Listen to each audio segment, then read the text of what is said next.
you know, and the way they bring lasers and flames and pyro together, that's kind of how you have to attack it, unless you literally have an unlimited budget, and then you better have a breeze because you know, what I'm saying? Like we walk a fine line when we're trying to design shows. I do, and that's kind of why I wanted lasers, is because I feel like it almost forces you to.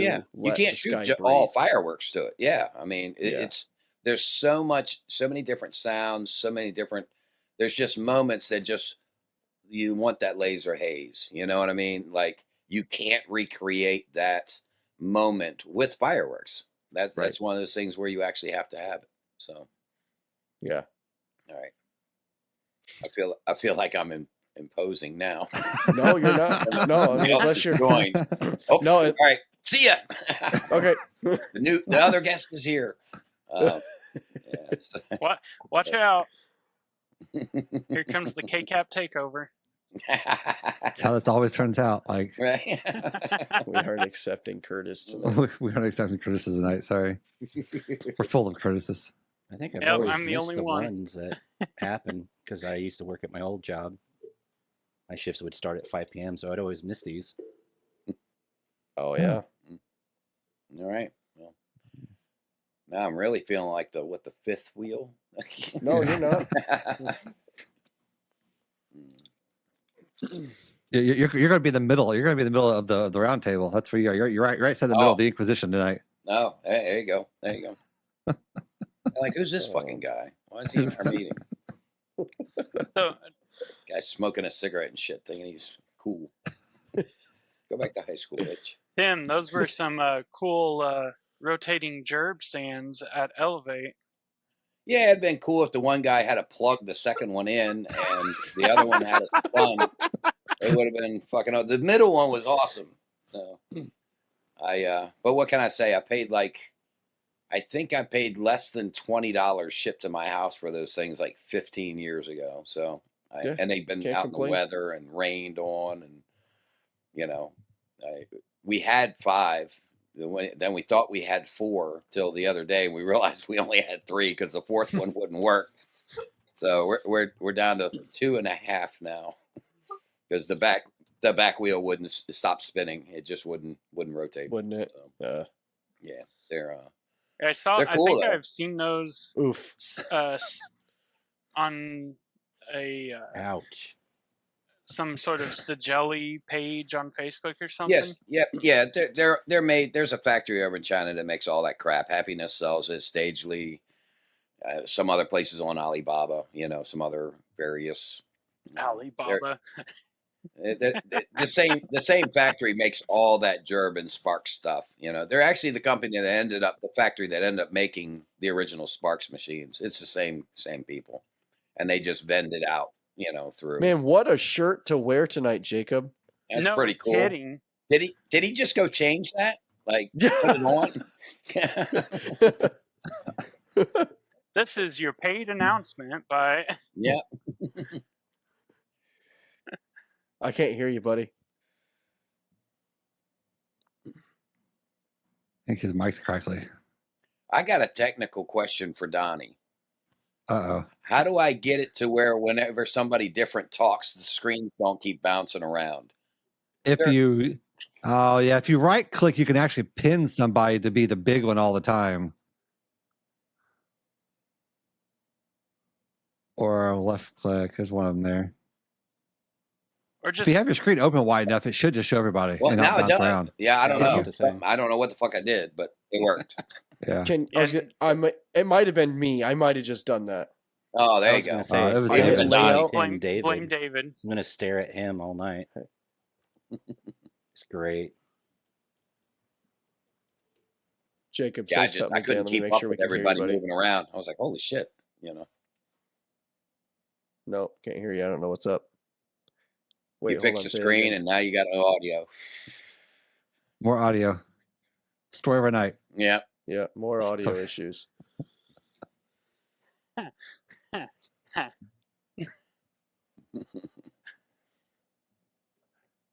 Did David Oh, you guys touch it? don't know what you missed. You Sorry. guys don't know what you missed. You missed an hour of comedy, I'm telling you. Yeah. We figured out why David's soundtracks don't ever match up. We figured that out. We found the solution. We did.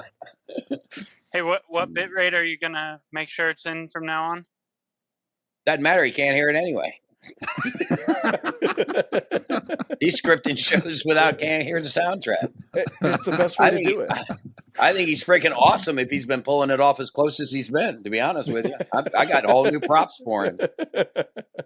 We're just going to leave that as yes, correct. I was going to say, it was like, that would be an awesome if you did it like an 8-bit Pyro musical, but yeah, what Tim said, you got to hear it first. Yeah. Doing it by Earrings Braille. for- Braille. which firework was this? I think that was white strobe. That one was gold strobe. Oh, is that what happened to that kid in Missouri? Oof. Yeah, too soon. Oh, man.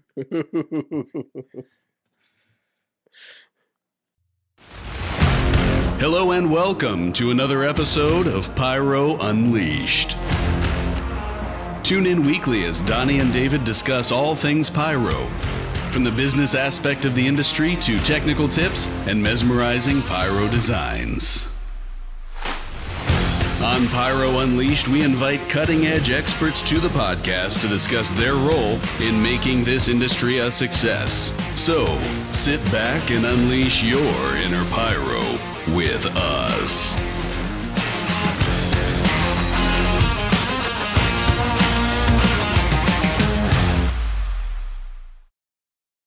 Hey everybody, CJ here with Muck's Board, and if you're serious about your firing system, you need accessories you can trust. I've been designing custom slats, breakout boards, adapters, and more for over a decade, and it kind of makes Muck's Board the industry OG. Still not sure? Hey everyone, Den Fireworks checking in here to say I have chosen Muck's Board. I'm Brian McVeigh, and I chose Muck's Board. And again. I'm Joey Pewitz, and I choose Muck's Board. And again. I'm Brandon, and I choose Muck's Board. And again. Hi, I'm the Pyro Santa, and I use Muck's Board. And again. I'm Canada, and I choose Muck's Board. Every Muck's Board slat and breakout board is designed to meet or exceed IPC electronics industry standards. And that's a level of quality and reliability you're not going to see just anywhere. Don't settle for less.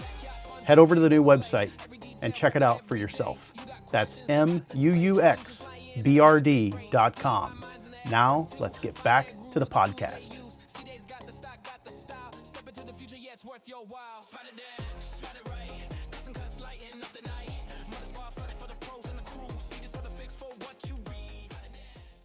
Oh, snap. Oh, snap. We're only missing Tyler. Where's Tyler? Where's Tyler? Yeah. Oh, I can probably crowd down him in. How's it going? Good. Well, it was going good. Oh, Jesus. We're full of Johns now. Sorry, we're full of Johns. Before or after Curtis joined, I don't know.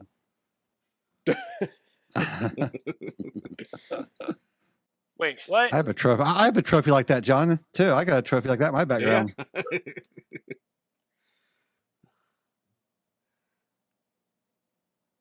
Is yours all loose and need tightened? Yeah, mine came in multiple pieces. Mine was a build your own. They handed me mine together. They handed me mine, and they're like, "Be careful, it's loose." And it was like, nice. Gotta love it. John, what did you buy with your $750 credit? a bunch of random stuff. Voodoo? No, I got I don't even remember.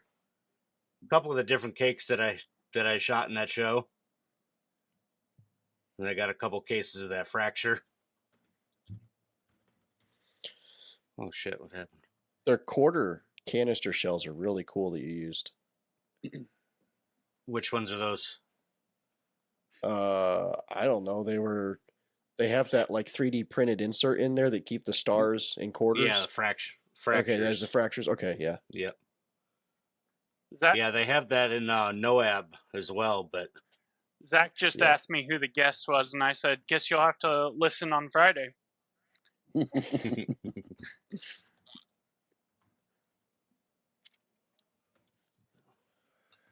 Yeah, I never stop recording, Donnie.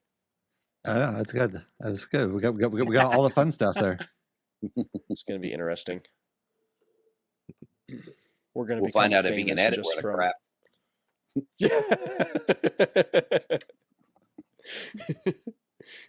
Going to become famous just from the prelim roll. I mean, well, anybody have questions about PyroJam for Tim while he's here chilling out with us? Yeah. They're like, what's PyroJam? basically, how's it going so far? We're almost done judging. I finished through my set last night. One of the other judges should be done tonight. Two of them to finish tomorrow, and one told me he wouldn't be able to get done till Friday. Just stuff came up, but that's still. We want to announce next week, so even coming up Friday, we'll be okay. Nice. So, to be honest with you, the folks in China want to. There's a big festival this weekend over there. I don't know the name of it. Who knows? There's so many of them now. Yeah, there is. He wants to compare. They're going to video the show this weekend. Their guys are, and then they want to compare them to the PyroJam finalists and see if it compares. So like big enough. I got news for him. Well, I should be careful what I say. No, don't stop. Don't stop. You're on a roll. Well, to be perfectly honest with you, I think the shows are going to be a little less than he's hoping for, through no fault of any designer.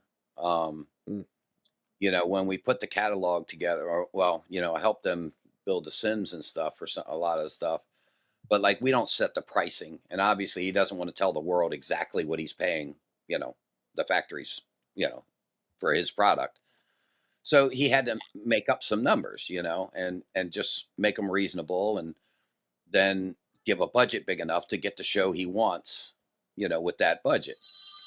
And there was a lot of back and forth on it because I don't think they kind of really got exactly what I meant. Because originally he wanted to limit it to 1,000 of this and 600 of that and 400 of and we're like, no, that's too complicated. These guys got 6 weeks to put it together, a world level show. Yeah, we can't have them checking how many 6-inch shells I've shot, how many 4. That's crazy. That's why we've always done budget. You just got to figure this out. And the original thing, he sent me. I did some numbers based on the limits he wanted to keep the show at per average cost of device he had in his catalog, and I came up with $90,000. And then I took the previous 12, is that right? 12, 4 times we did it. The previous 12 went top shows, and took those averages, and I came up with like between 88 and 91,000 of their catalog dollars. And then he set it at 70. So, and there's some restrictions, the first year, whenever you do something, especially this kind of scale, there's always like points where, especially when you're talking about, 2 countries too. Like they were like, 25 positions is great. And I'm like, we had 25 or 19 at PyroJam. That was 300 feet wide. You know what I mean? And you could use any angle you wanted to. I didn't give a crap. You shot crap in the ground, whatever. If it looked cool, go for it. And we had woods on both sides. So like, I don't give a shit. I burned the whole place down. We're going to look cool, They've got like a desert out there, a concrete desert to shoot with. And, you know, they gave them 25 positions and limited to 60 degrees. At least at Elevate, you could hit something. You know what I mean? Like, there's nothing to hit here. You've seen the shoot site. It's a big, huge concrete pad. There's nothing there. But they don't design like we do. You know what I mean? Or like Europe does, you know? And so there's just, you know, the shows are good, you know, really, really, really good. Based, you know, especially given the restrictions they had. But I think when he looks at the show this weekend and he's going to go, wow, these aren't as big. Well, I guess not. You're short 20 grand. So I don't know how he's going to tackle that problem, but whatever. I've got some suggestions. He won't like them, but you know. You think it's Chinese government restrictions, or do you think it's... Dude, I have no idea. Probably. I mean, based on, you know, they got a lot of control over there. It's communist, you know. I mean, I don't mean that, you know. I don't know. I guess you got to think it's negative. I mean, we're not communist, so. I mean, you're not wrong. There's that. Yeah, I mean, I mean, I know they control a lot. I don't know exactly how much. You know, they treat me like a mushroom. What was that saying? Keep them in the dark and beat them, but you know, so whatever that line is from that movie. So, but yeah, no, it's going okay. There is. I was telling the guys the $50 registration fee. While the main impact was to get more total dollars, you know, to the finalists without finale keeping putting out more and more money. It also kind of affected things. We did have less entries, but we had more top entries than we've had before, if that makes sense. Yeah. Probably makes it harder to judge then. Yeah. I can't. I'm praying to God the other 4 guys, you know, have something, because I've got a lot of, you know, that literally I've got like 20 shows that I've got scored that would that could, you know, if we shot them, nobody would say, well, I don't know, that show wasn't that good. I mean, there's 20 seriously good shows. That's impressive. So, and and this is the first time ever that I don't have a show that I can tell you who's going to win before anybody else I've picked the last 4 winners from my top score. My top scored show won every year. Wow. You know, and not because it was like way better. It just, you know, there was kind of some that just stood out, you know, like, oh, wow, that's different, you know. Mm-hmm. I don't have one like that this year. And I don't know if it's because of the restrictions, part of it. You know what I mean? It makes it a little more difficult, because one of the judges texted me one night and he's like, oh, dude, there's a cool ass wave segment. And I'm like, yeah, I've seen it like 5 times now. You know? They're like, what? And I'm like, well, I'm ahead of you guys, you know? So yeah, because it was one of those things that you could do with the site layout that is badass. And, you know, 4 or 5 guys figured it out. You know what I mean? Yeah. You know, so it's been interesting. Yeah. I definitely gonna, I can't pick the winner right now. I can tell you that it's pretty good. So with this being the first year judging at this new site, does that change how you judge these shows compared to how you've judged them the last year? You kind of have to change your mindset when you judge. I mean, the criteria is still the same, but it did probably take us, you know, we've all talked about how we had to kind of go back and start over a little, you know, because you kind of had in your mind what Jefferson Patterson could do, this, you know, the size of the field, and you got used to seeing, you know, like that level. So you got to start over. You don't have that benchmark, you know? Yeah. It's kind of like the very first year we did it. We probably got, you know, 15, 20 shows in and was like, ooh, wait a minute, hold on. I think we got to rescore, you know, because all of a sudden it was like something stepped up, or, you know, whatever. I mean, that's the toughest thing is once you get a benchmark, then it's much easier. You kind of start seeing some shows that are like, oh, these are better than those were. So you go back but once you get the benchmark, then you can roll through pretty good and stay pretty consistent. It's hard, man. You know, there's a reason I don't have the same guys do it every year because they would quit. Yeah. It's a lot. It's a lot. I mean, some guys have done it obviously more than once, but like this year we've got 3 new judges. So one of them is actually a former competitor. So Nice. Huh. which is really cool. That's something we always talked about. Like, you know, does it get to a point where if you've won, we don't let you enter again, at least for a little while? Yeah. So that you don't, like, you know, Serbia, you know, the last 2 years, you know, has been in it. And it's like, at what point do we don't want it to get to where somebody's in it every year? But if the show's good, it's because we don't know who's submitting them. So, Yeah. But we did think, you know, if this looked like it would become a problem, maybe we start like begging them to judge for 2 years, you know what I mean? And then they can enter again or something. I don't know. Yeah. You know how it is. You toss around ideas, but so far it hasn't been like entering twice, you know, being in it twice isn't a big deal. But if it starts becoming the Serbia show or the Germany show, you know, then you gotta start thinking about something. Not that, I mean, I could watch those guys' shows all the time, and I would be perfectly happy because they're friggin' some of the best designers in the world. I mean, yeah, I love their stuff. So imagine if one of them entered for the SkyWars competition. Tyler'd be in trouble. No. Yeah, it's funny. I you know, we had our training day Sunday, and of course Tyler was there, and we were talking. I said, dude, you better step up your game. He says, what do you mean? I said, man, one of them KCAP boys, they brought it down there to Elevate. You're gonna have some competition, man. It ain't gonna be, you know, new guys and stuff like that. So you better. We were all joking that we may have seen some SkyWars testing at Elevate. Oh yeah. It wasn't on ours, I can tell you that. No, it definitely was. It definitely wasn't on Tyler's part. Tyler still hasn't even seen the show we shot at Elevate. He was like, man, he started a business last year. Oh, really? Yeah, an excavating trucking company, and he's killing it. I mean, they're getting ready to build like a $5 million warehouse, and they've hit the ground running, and then plus he's got a kid, he got married. Like he's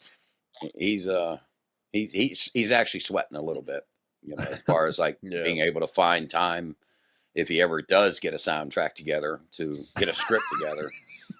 He's panicking a little. So. And Donnie just redid his, right? So he's good. He had to. Yeah, I mean, had to.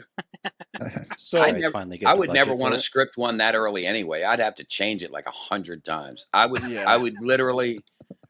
I did that with PyroJam one year. I think it's 2 years ago. I scripted a show in like February, and I did not shoot anything from that script come August because I hated it. By the time it got around, I do much better if I've got like a week before we got to start prepping.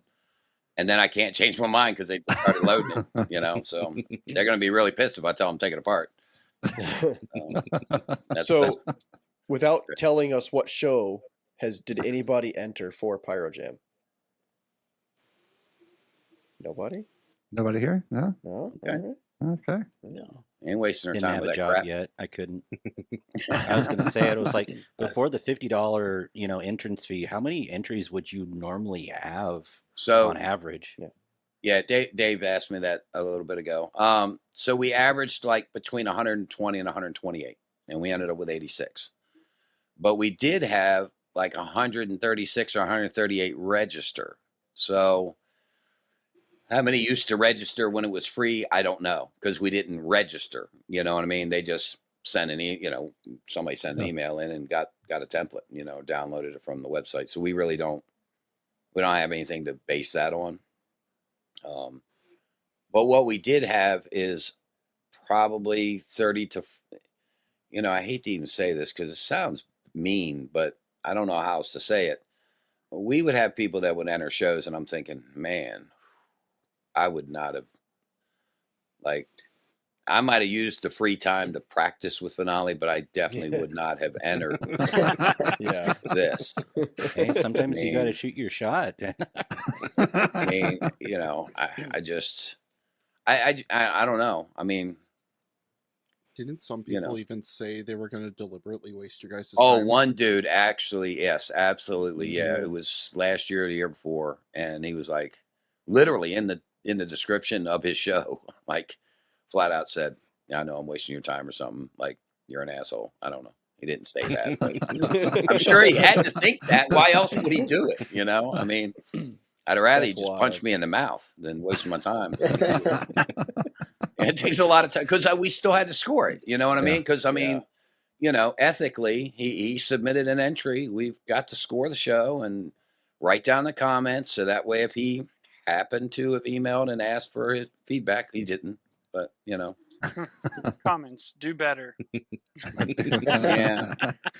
Oh, I actually got to be careful sometimes because you know sometimes it's pretty late at night when I finally get time to sit down and do 2 or 3, 4 of them. And by 1 a.m, I can be like, "What were you thinking? Like this was retarded, like or this was stupid, or you know, I'm like, whoa, wait a minute, hold on, What did I on, just dude. watch? Hold I need on. bleach for my eyes. What? Yeah, like thank God there wasn't an ice pick near me, or I'd be missing an eye. You know, like They should go stick to eating Tide Pods. Yeah. No, the They ones already were.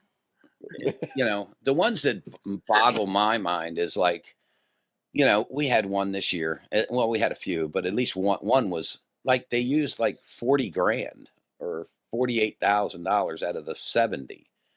And I'm like, I'm not trying to be a jerk, but my time is actually pretty valuable. Not just mine, but 4 other people.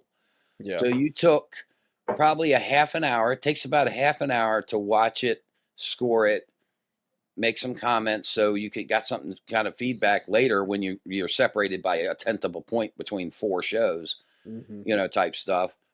You know, that's a half hour of 5 guys' lives you wasted because there's no way, I don't care how good you are, you're not going to beat the best designers in the world if you're $20,000 short on the budget. I mean, you know, I mean, I get money isn't everything with a show, but when you're talking, you know, if Caballero gets $70,000 and Martin Hildebrand gets 50, guess who's winning? You know, Ricassa's going to win. I mean, you know, even though they're both 2 of the top level guys in the world. I mean, so. Well, but is Ricassa going to look like he used about $70 or $50,000 worth of the other guy's product? You know, due to Ricassa being so much.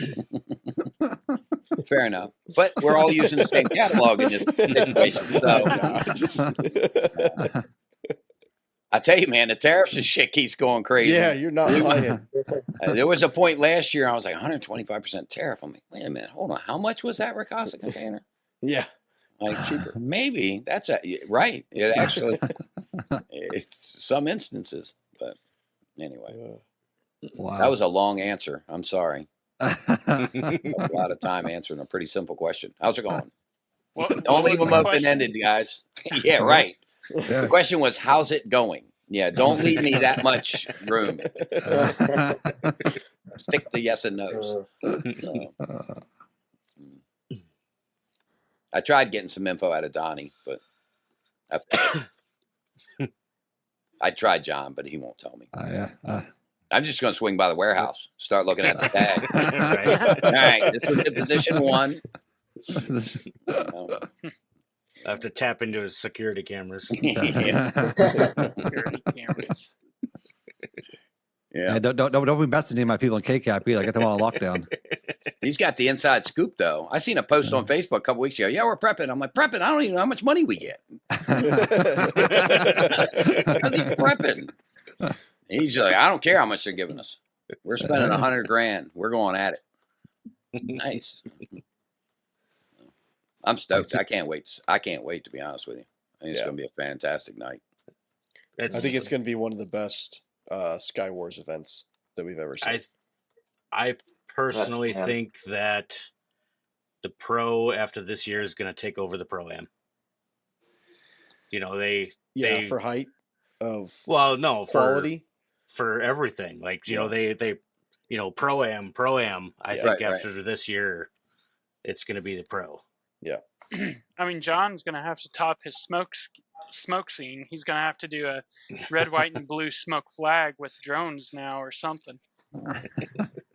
I can tell you, he won't have to worry about us having any smoke stuff. Holy shit, man! I went to order stuff from David last year, and I was like, man, we're just gonna have to leave that off the order. I can't, man. I'll spend some retarded money sometimes, but that was expensive. That stuff's expensive. Are we going to have enough space for all the lifts that are going to be there, or? Yeah, we all get 20 talk feet. about that. We're up to like what 25 lifts now or something like that. It's gonna be it's gonna be side 40 towers now, right? You know, we're just going to take over. We're just going to start putting cranes in the PyroJam trees. Well, our plan was earlier. Tim's just going to bring all the truss work and just build the entire field one big truss. And we'll all just share it. Yeah. Right? Like we'll all just share it. We already got it in the United States, there, right? You just bring it on over, bud. Yeah. Oh, I've got a lot of trust, dude. I've got. I say we just put the lifts in the crowd and let it be an interactive show. Hey, it feels like that's been a top winner lately. Do 360-degree fireworks or something like that.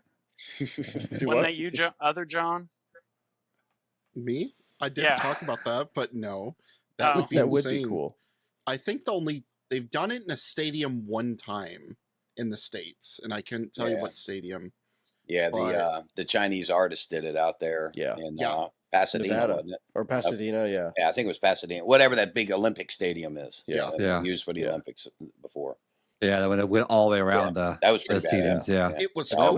That was the good one, right? That wasn't the interactive one, right? No. Yeah, no. He got hammered. He got hammered though. Oh my God. Yeah. There were some people that were pissed off. Now, if I hear a show called Tag, I'm leaving. Tag. Or ping pong. Ping pong. Well, you could do like me back in, I don't forget, it was the first champion of champions of ProAm, and me, Peter Rogos, and Ron Suarez got together, and we were like, you know what we should do is just put together one big massive show and don't tell anybody and just hit go. You know, and don't worry about the competition part. You know, of course, Ron, he's like, "Well, we'll win." I'm like, "Whatever, dude. All right." Oh, dude, they got some of those like stadium on like an 18-wheeler rig. You know, just have everything prepped, and you just roll up, and it just unfolds and folds out. Yeah. There you go. I don't know. I'm thinking about taking $35,000 and shooting like $15,000 show. You haven't had it. I'm gonna be the first guy that ever made any money at SkyWars. Make sure you let me go first. Promise. You don't want me to go last. Buy a handful of big shells and call it good. Yeah. Yeah. Yeah. Be like 3 Ricasa shells. Just shoot like 10 16s and call it a night.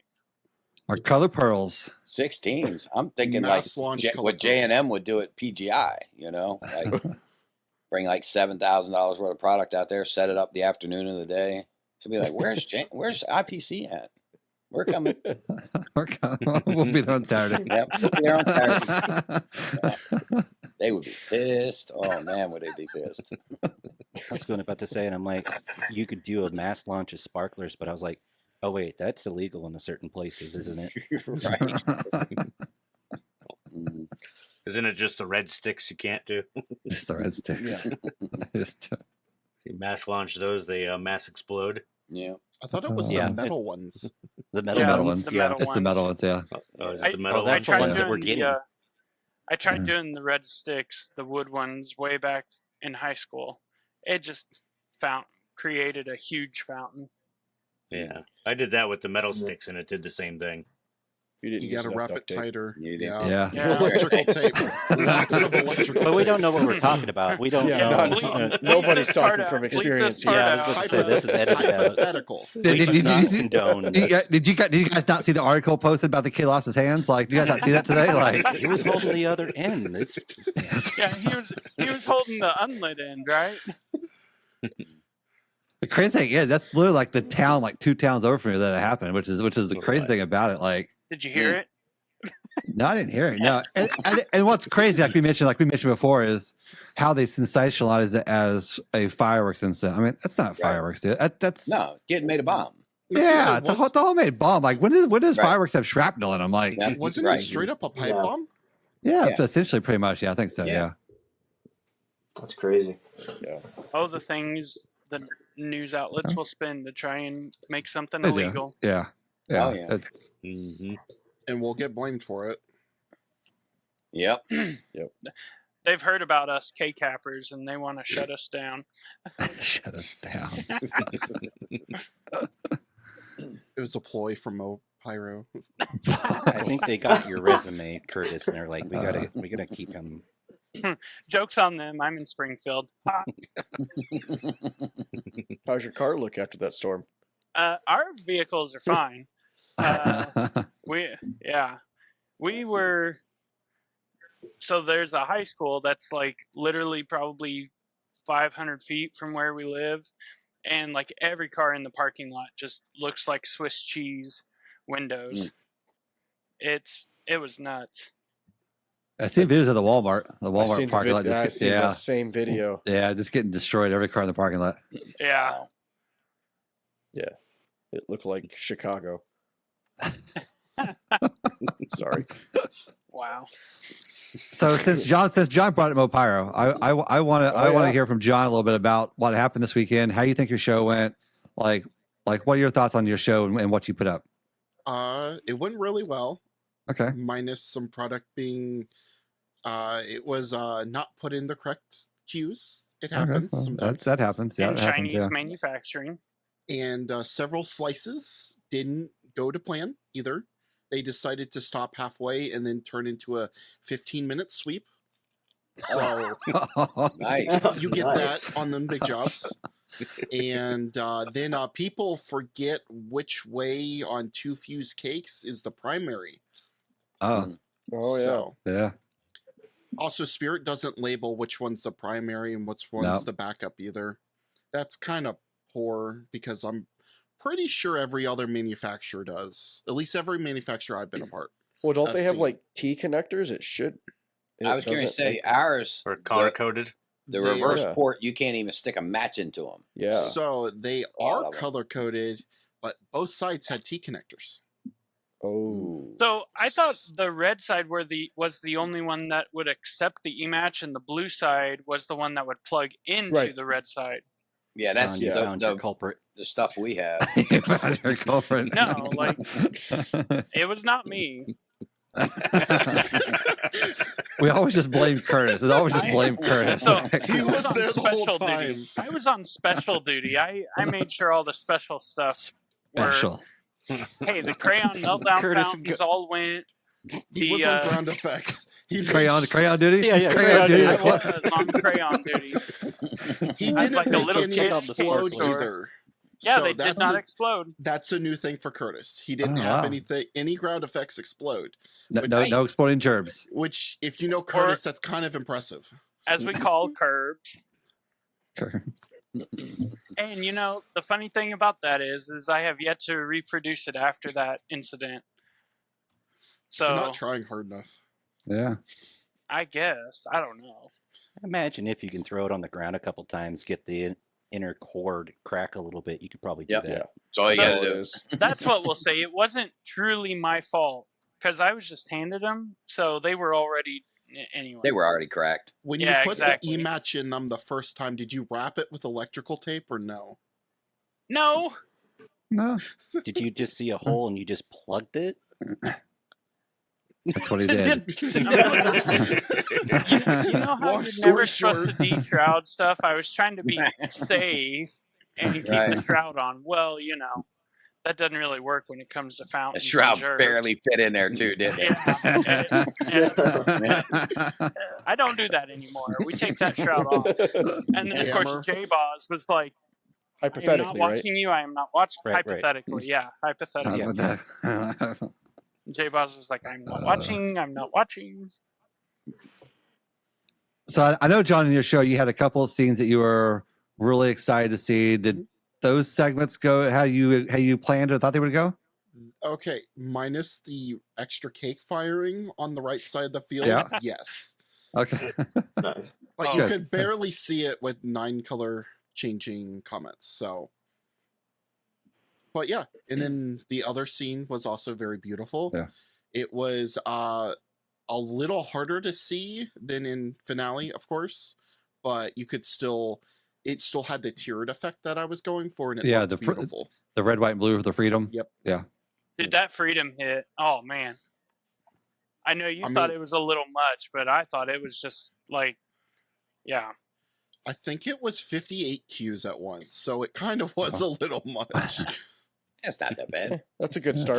not that bad. That's just a That's an, typical. that's an everyday show for Taylor, like 58 cues I alone. was gonna say, I- did you I watch? know, How I'm many muck just saying, sports? you know. You're not doing a show without muck sports.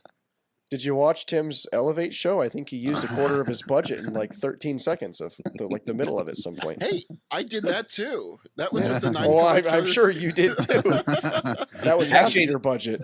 Actually, the most matches were those stupid whistle cakes that we got them from American, and they're really nice whistle cakes, except they're like shoo, and then it waits like 3 seconds, and it's like shoo, and then and it's like 120 shots per cake or something. So we just pulled it out of the box, and like matches hanging all out of it, and the guys are like, "Gosh, you're ridiculous."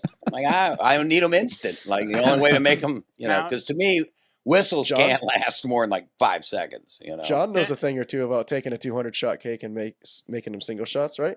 Yeah. Mikrut? No, me? Yeah. A little bit. Call it control, man. I was about to say, you're starting to sound like me now. Break it apart. I can't believe the number of times I gotta. What is this dude doing? I'm like, I don't know. That was like when AJ did ProAm, and back then, like the cake had to go back together, like Oh, yeah. to be a cake, because they had all these different categories and all this crap that you had to. And he did a zipper cake, like it was like 120 matches hanging out of the freaking cake, and it's like, Oh my gosh.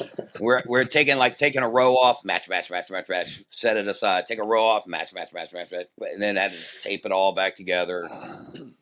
Because if Come on, not, do it that counted way as a just with single the shot. wire. Then That sounds oh, like something dude, Curtis would do. it was ridiculous. It was 3 modules for Well- each zipper cake. Sitting on the ground. It did look awesome, though. It was the smoothest timed zipper cake you've ever seen in your life. I mean, it was just I mean, Curtis doesn't trust timing as is right now. Don't Well, give him ideas. We'll be out that's- there 3 Yeah, that weeks was just AJ, doing man. one cake.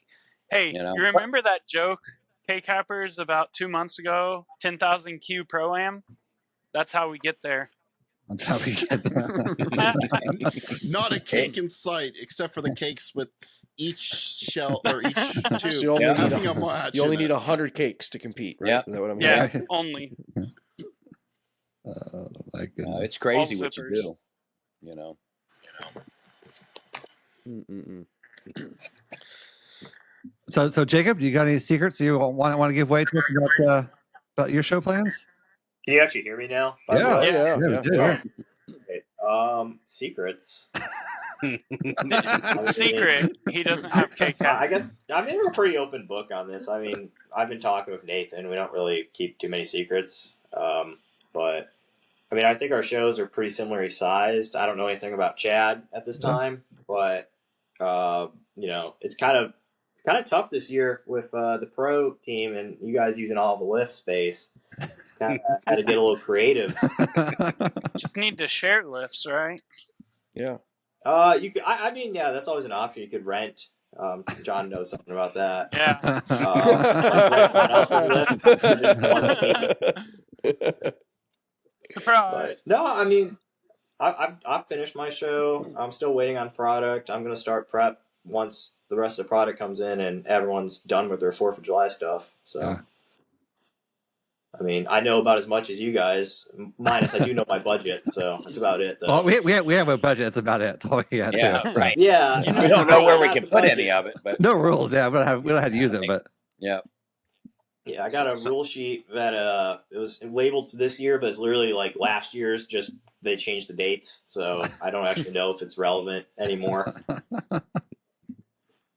John, What is it? It's Somebody mostly said that there guidelines was and a- rules, right?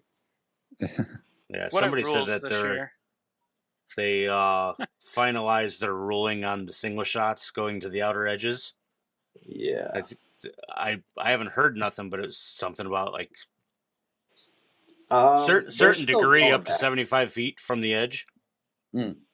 It's me. Yeah, I'm the they- problem. You're welcome. Yeah, I think they're going to deduct for shooting comets into the trees. I think and stuff this year. I think. Well, wait a minute now. That's Yeah. two different rules. I can tell you right now. I can come 75 feet in and I can still hit them fucking trees. I guarantee you. I mean, honestly, if you put a comet at 60 degrees, say 70 degrees at 150 feet. Oh yeah, you're still hitting hitting the trees. You're in the trees. Yeah. I mean, a comet's you a start comet, using lifts right? too. You're hitting the trees No. even more. No. I mean, look at Elevate. They were like, all right, the outside position can't go. I'm like, all right, I'm 7 in. I'm still clearing the street. You didn't say nothing about 7 positions in. That's I mean, still... according to Ellery, a 30 millimeter comet's the same as like a 4-inch comet, right? Comet's a comet. Well, I thought you guys can would tell be you- doing them a favor to get rid of the trees. Ellery would be Wong again. The difference. It takes Wong to know Wong. As they know. I think the difference between a 25 and a 30 millimeter is only like 10 feet. Yeah. Yeah. John, you okay? I mean, it'd be there? nice if. We lost John. We lost John. Something wrong. For real. Don't look. John's down. Curved monitor I mean, problems. it would be nice if they came out with some kind of rule, something with the angles, because I know several guys who've already finished their script, including me, and I'm not trying to change everything this late. I mean, No, that's some of the late. Wait, well, it's early. I should have done what Tim does and designed it like a week beforehand, but That's the best way, I know. You can't change your mind. No. I mean, you want to talk about stress? I designed my whole show, ordered all my product before I even got lift approved. So, I mean, talk about being stressed out, hoping you don't get an email saying, "Hey, you can't do this," and then you got to call the vendors. It's off. But Wait, you told them that what you were going to use it for? no, lift approval is through SkyWars, not the rental place. I can tell you right now, if you got 10 million, they'll let you do anything you want to with that machine. I don't think they. I mean, we actually had them on site going, man, that's freaking awesome at PyroJam. The rental company's like, holy shit, we didn't know none of this. They got Carter rental all over the place, and everything. We're just, we just need to get like one company to sponsor all of SkyWars and get lifts half off or something. Free. You can get 25% off is the best I was able to get, but I tried that I'm going through Equipment Share, and I tried that with them. I'm like, hey, if you give me a good deal, I can, I'll bring 5-6 people towards you. Can we get a big group deal? And they're like, nah, that's not going to work like that. Yep. Now, because they're going to rent it to somebody. They don't care. Yeah, we went with Carter Rental for all of our stuff, the light towers, everything in PyroJam. They did give me 25% off as a sponsor. That was the best I could do, because they're going to rent that. They're going to rent that gear somewhere, in the region, whether we're using it or not. So I guess I don't know. Yeah. Why does no one use cranes in the States? Because the operator stays on site. Dude, that would be the best view. Actually, Pyrotechnico did use a crane at one of the PyroFest events to hold a big, huge set piece. I think it was, but it was in the in the shoot site. They Hey, David.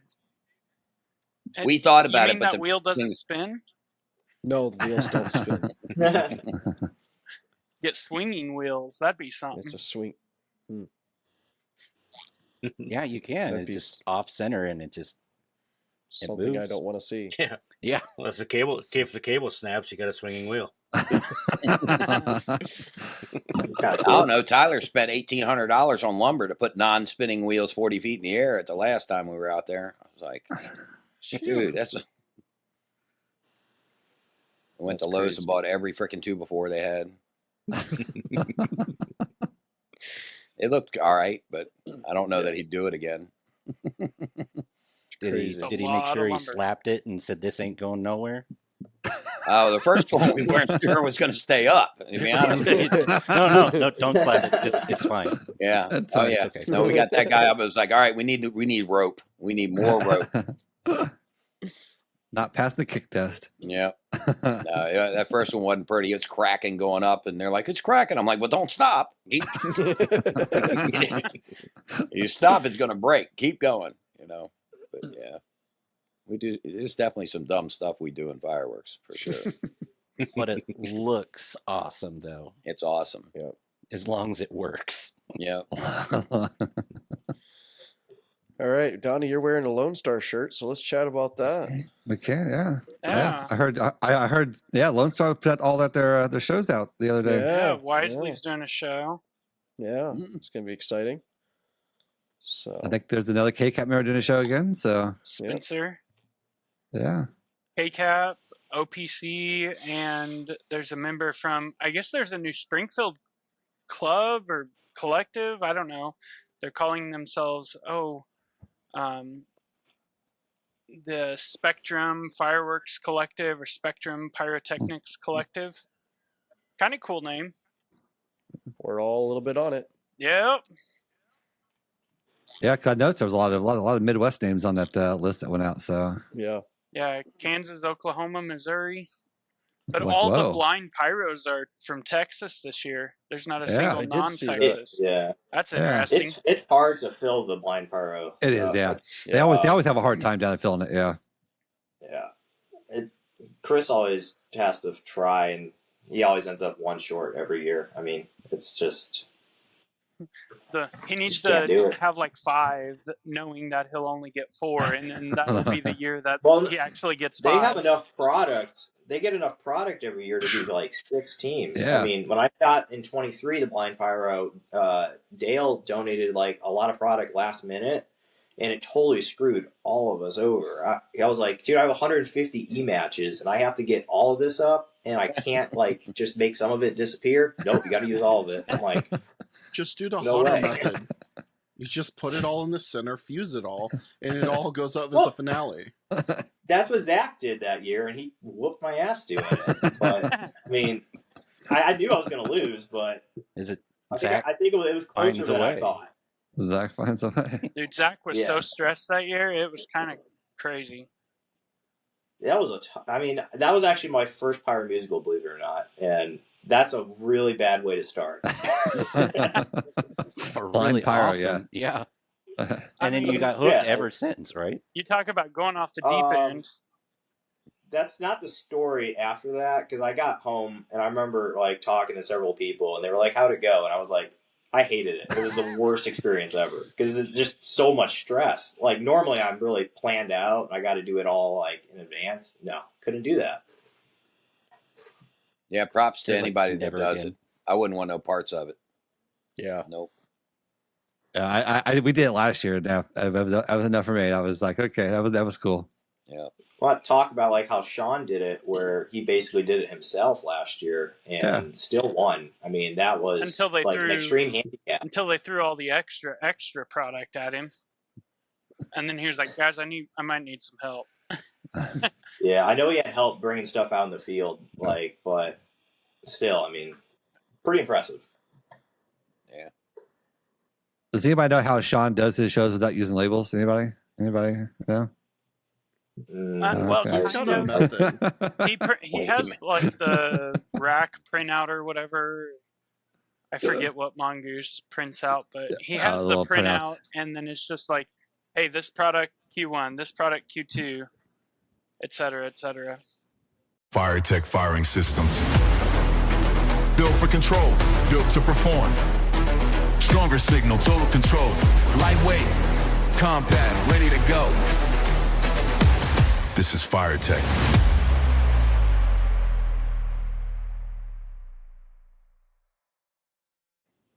Holy crap. KCAP's newest winner. Oh, hey. Hey. Travis. Oof. How we doing? Sorry, John. Sorry, John. Sorry. Hey, John had a great show. You John win had some, a you lose wonderful some. show. He did. I will say though, every 76 competition I've been to, we won. I didn't go this year, so I'll take some of that blame for you, John. I'll take some on me Donnie's because fault. because Blame every year I've been, we've won, Wait, and I couldn't make it this year. wait, it's Now not we know Donnie, why. it's Donna Toms. Yeah, Yeah, Yeah. wasn't there to would you do some sparklers and Roman candles? right? yeah. I was handling the demo last year. Yeah, that was You yeah. really got the crowd going. That's what happened. Yeah. We didn't get I that think riled That's up. amazing. Yeah, that and was they're last like, wow, year's, John, this is amazing. Yeah. This year, I was chilling at a wedding show that I had to shoot and said that was a lot more cake. So This year's mess up on Jonathan Sahusky's script was instead of saying accepts, he said sex. Huh. And he just like, yep, I totally said that, and we're just going to keep moving on. And I think I turned to someone next to me and said, "That's this year's Donna Toms." Yeah, I remember that. That was better. hilarious. It was pretty good. So Travis, how was your Elevate experience? It was excellent, actually. Was it uplifting? It was very, Ha. it was. It was very busy. From the moment we got there, the moment I left. Very windy on the way home, which is fun when you're hauling. But I had a great time. Every time I turn around, you were sitting in your chair. He looked pretty relaxed to me. He doesn't have to be busy when he has 37 other people doing the work for him. Right? It was not 37. It's maybe what, It was 17? 36. I didn't go. Or I couldn't go. Oh, okay. So I've talked to people about this before, though. Like, I would much rather have like 6 to 8 people who like everybody knows exactly what they're doing than 30 people wanting something to do. Like that actually creates more work sometimes when the crew gets too. Yeah, too many hands, more mistakes has been my experience. Yeah. But Well, like Tim and I have talked about this before. He'd rather have the people he knows early, even before he goes sometime, than a ton of people he doesn't know when he gets there. Yeah, I've been both sides. With Dominator, we used to show up with 4 of us, and Ed would round up like 100 people. You know, it's like, oh, I got you plenty of help. And it's like, man, like, you know, some guys speaking British and another guy speaking French. And, another, you know, it's like the accents. And I'm like, you know, he's like, mate, I'm like, dude, I don't know what you're asking me, but plug it in there. Long way. Yeah. No, but it does, you know, because you're constantly being pulled in 100 different directions. Yeah. And it's like, I think me and Chris could have done this like an hour ago, you know? Yeah. Because you're training. I totally them, relate. you know? It's like you're repeating the same first few things like 500 times. It's like, okay, this is what we're going to do next. And then you get another group of people come in. Okay, what are we going to do? And I'm like, okay, here's the list. Now I just like make lists and I'm like, here you go, follow it. I'm going to blame you if anything's wrong. 5 times during the day. Well, and even if they're all there at the beginning, they can't hear you because they're standing behind 6 other people and somebody's telling a joke to him. So he just missed it. And, you know, I mean, it's cool that people want to. What I'd like to see is a mad rush of them at night. Like, come back. Hey, can I help Let's teach you how to clean up. Like, there's a proper way. I want to see a Sunday mad rush in the morning. Or I don't know. Like 2 years ago at the Spirit of 76 versus competition when we had a tornado warning bearing down on us. We just rushed the field and was done with cleanup in 30 minutes. Yeah. Was that was your show, wasn't it, Travis? Or was it was Travis's? Yeah. Well, apparently, that's all you got to do is tell people there's a tornado warning, and then the field gets cleaned up. Just pay off the National Weather Service. That's all you got to do. I think we got a couple people in KCAP the tornado that may know something. Yeah.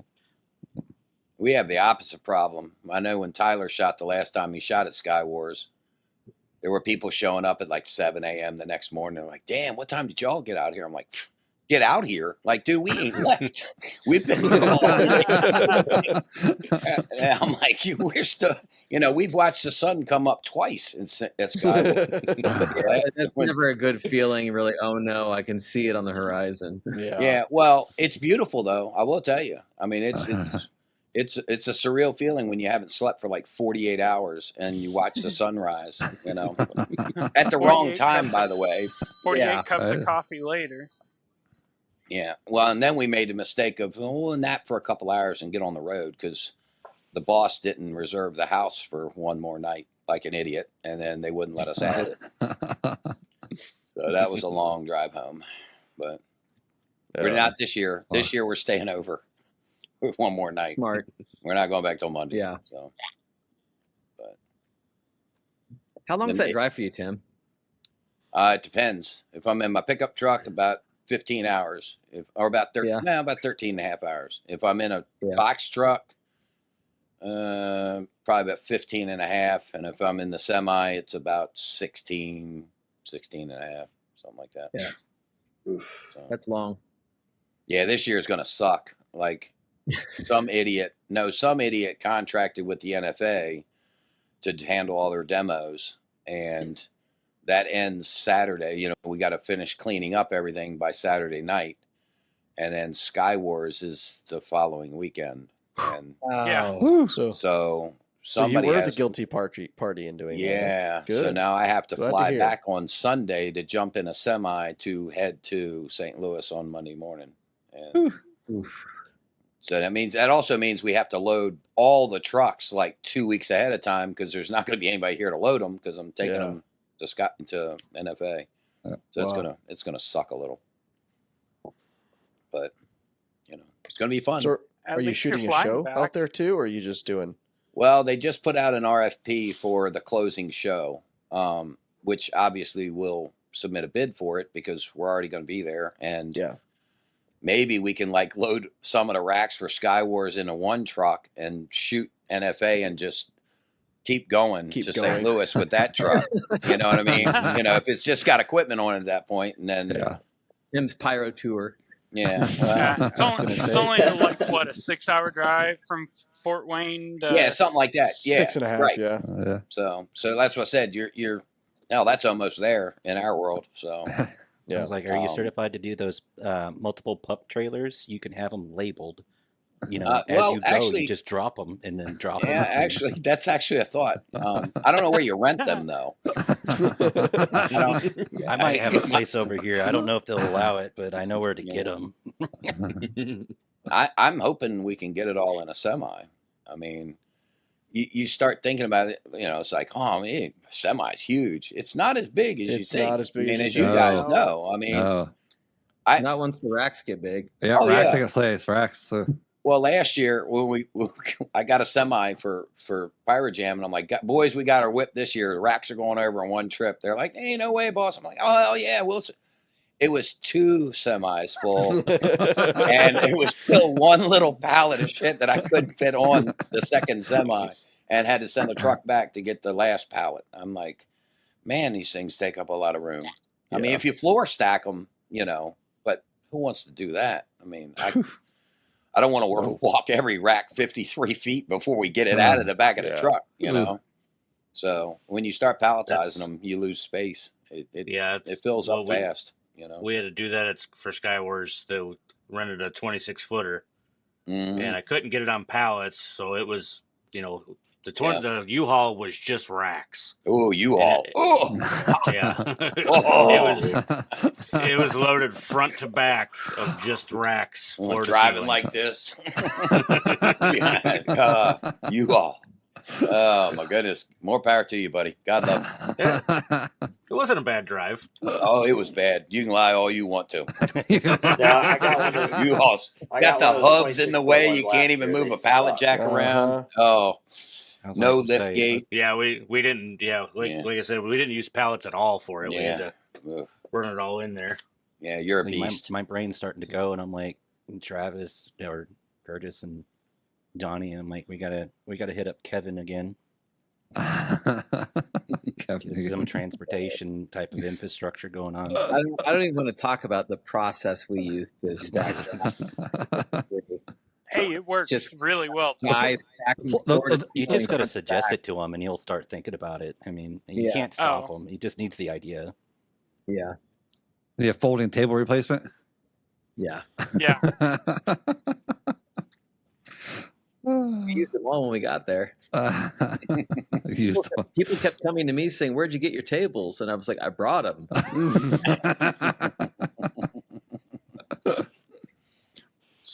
that. We should do a group buy on tables. See, I would get in on that. I passed on it. I feel bad. I should have brought it up. My wife sent me a DM. There was like a marketplace, whatever. They were selling like 16 of them for like $15 each. They were new. Man, I'd have been all over that. I know, but I was like, where are we going to put them? That's where I go now with everything. I'm like, I don't. $15 a piece, just stack them out back. Buy the house. We got shit stacked everywhere here. If I can buy it cheap enough, it stays outside. Yeah. We got room for days here. We'll put stuff. That's why our stuff looks janky all the time, though. Everybody's like, "Oh, here comes IPC," and they're like, "Man, y'all shit looks kind of old." No, it's only a year old. Stays outside. Yeah. Just broken in. Yeah. Put that one in the middle. But nobody will see it. It'll be fine. Still got a shot in it. I promise. All the good racks up against it. Yeah. So, David, any plans for your show that you're doing in Lone Star? I have an idea. Okay. I think I have the theme. So you're just doing a special display, or are not doing like one of the shows, or how does that kind of work? Because I know you guys like one of the special shows. Yeah, we're just kind of an exhibition show, so just more or less demoing product and. So Thunderstruck, just gonna have fun. Firework. No, I got the best one for him. He can just do a mascalata. He doesn't need to have to worry about sound. I don't know. I was thinking about doing one of my previous shows that I haven't used the correct audio for. Oh, that's I mean, any of them, right? Any of your shows? I mean, if it doesn't go right, what's wrong with? I mean, it's just going to look like the last one. That's not a terrible idea. You just do like a third. Do the redemption. Right. There you go. The redemption tour. Throw some salt and pepper on it and call it gravy. Do we need to bring you a firing system that you don't have audio issues with? I might know a guy. Well, might have to send it to me early so I can start prepping. But sure, I won't say no. Hey, I'm trying, John. I'm trying to convert him. I've almost got him there. No, I'm he's this there. close. He's there. He's there. He's close. He's close. He's there. Now It's we that need all famous these other quote. yahoos on there. David will find a way. Find a way. I'm gonna say. Now with Lone Star, I mean- is it a 1-3 show or is it just 1-4? Yeah, it'll be 1-3. Yes. Travis might have said So- something over the weekend. About What's that?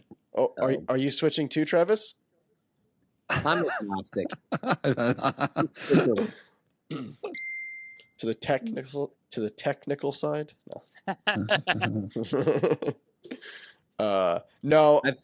I've shot with both systems, and Have you? I've had success with both systems, and Yeah. I don't have a lot of issues with either system. So, Well, I will say every time I've ever used that Ace Pyro system, it's failed me. But Tim Jameson just creates magic with it. So I think it's one of the easiest. I'm going to ask this. So a show like Elevate, Tim, because you have a pretty packed calendar, and plus you're a sadist, so you also do things like PyroJam on the side. When do you start a show like that? Like when you're like, okay, it's in front of me now, or like, what's your timeline for something like that? 1 second. He's gonna pull the calendar out. No, I'm gonna see when I texted Jonathan. Looks like I got the notes. I'm pretty sure I did the script 3 weeks before the show. Okay. And we prepped it that week. You know, the 2 weeks. You know, like I prepped it and then we started. You know, prepping. Shows like this actually are the ones that are last minute all the time because we don't make any money. So yeah, you know what I mean. It's to fit it in. Yeah, we, you know, like everybody doesn't believe that Tyler hasn't done anything other than like put a list of some songs together for his SkyWars show, and it's true. I mean, you know, we the year we did PGI, 2019, the 50th anniversary, we tried getting ahead of it like the fall before because we were going to have all this special product manufactured and everything, and it just didn't happen. And next thing I know, you know, Frank from Dominator's like, I bought you nice product. I send it. And the container showed up July 26th, I think. We opened the container up. We saw exactly what was on it. We scripted the show, started prepping it, and 3 weeks later, we shot it. Wow. I mean, you know, we just Yeah. we work well. I do better if I'm pressed. That it's just, you know, I'm a procrastinator by nature. Like, there's no way I should be able to run this company. To be honest with you. Well, anybody that knows me is like, there's no way he's pulling that off. There's no way. That guy waits till the last minute on everything, and it's because everything's just last minute. There's not enough time, you know. There's pros and cons to both. I don't think one's better than the other as far as so long as it works for a person, it works for a person, because sometimes you find out details at the very end. And if you're an early prepper, that can be harder for you. And so it just depends. I mean, yeah, that's why we do it. Well, things, I mean, sometimes you don't find out. We'll go with that. Yeah, we'll run with that. But I mean, like Mike Allen shot at Elevate, and I mean, he was asking me questions about, hey, do you know where I could find this or that? He had I just was started, asking you for e-match the day of, remember? I know. I wasn't going to bring it up. That's actually the first time I've ever had to do that, though, by the way. Thank you, though, by the way. It worked out. How do you manage? That was a humbling moment.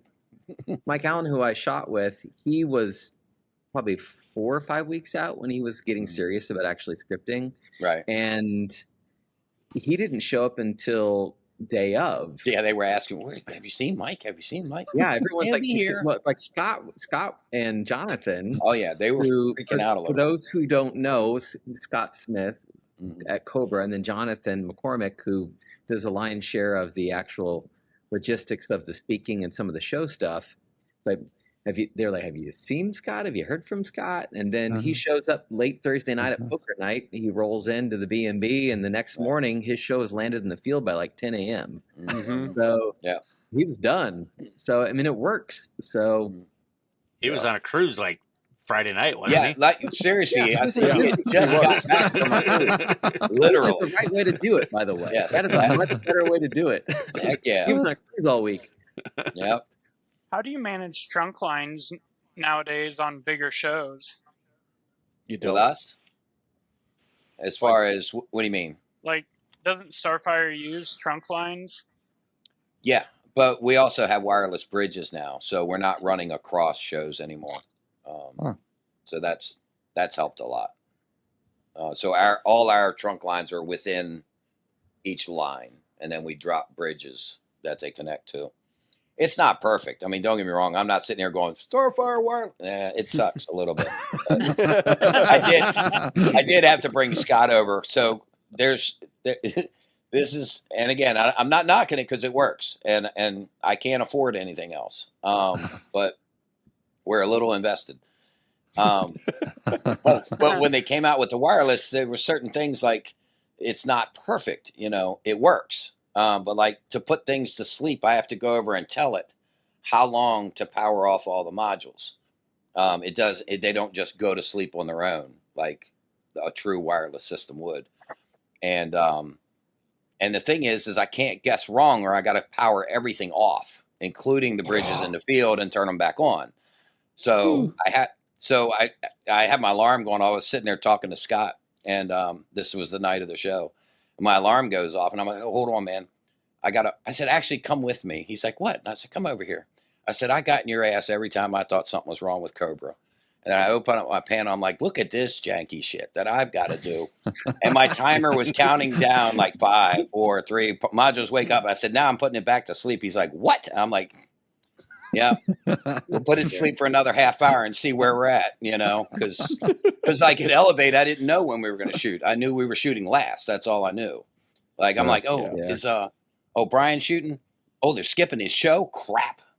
I hope they don't skip the next one. You know, it's like counting down. I'm like, oh, man.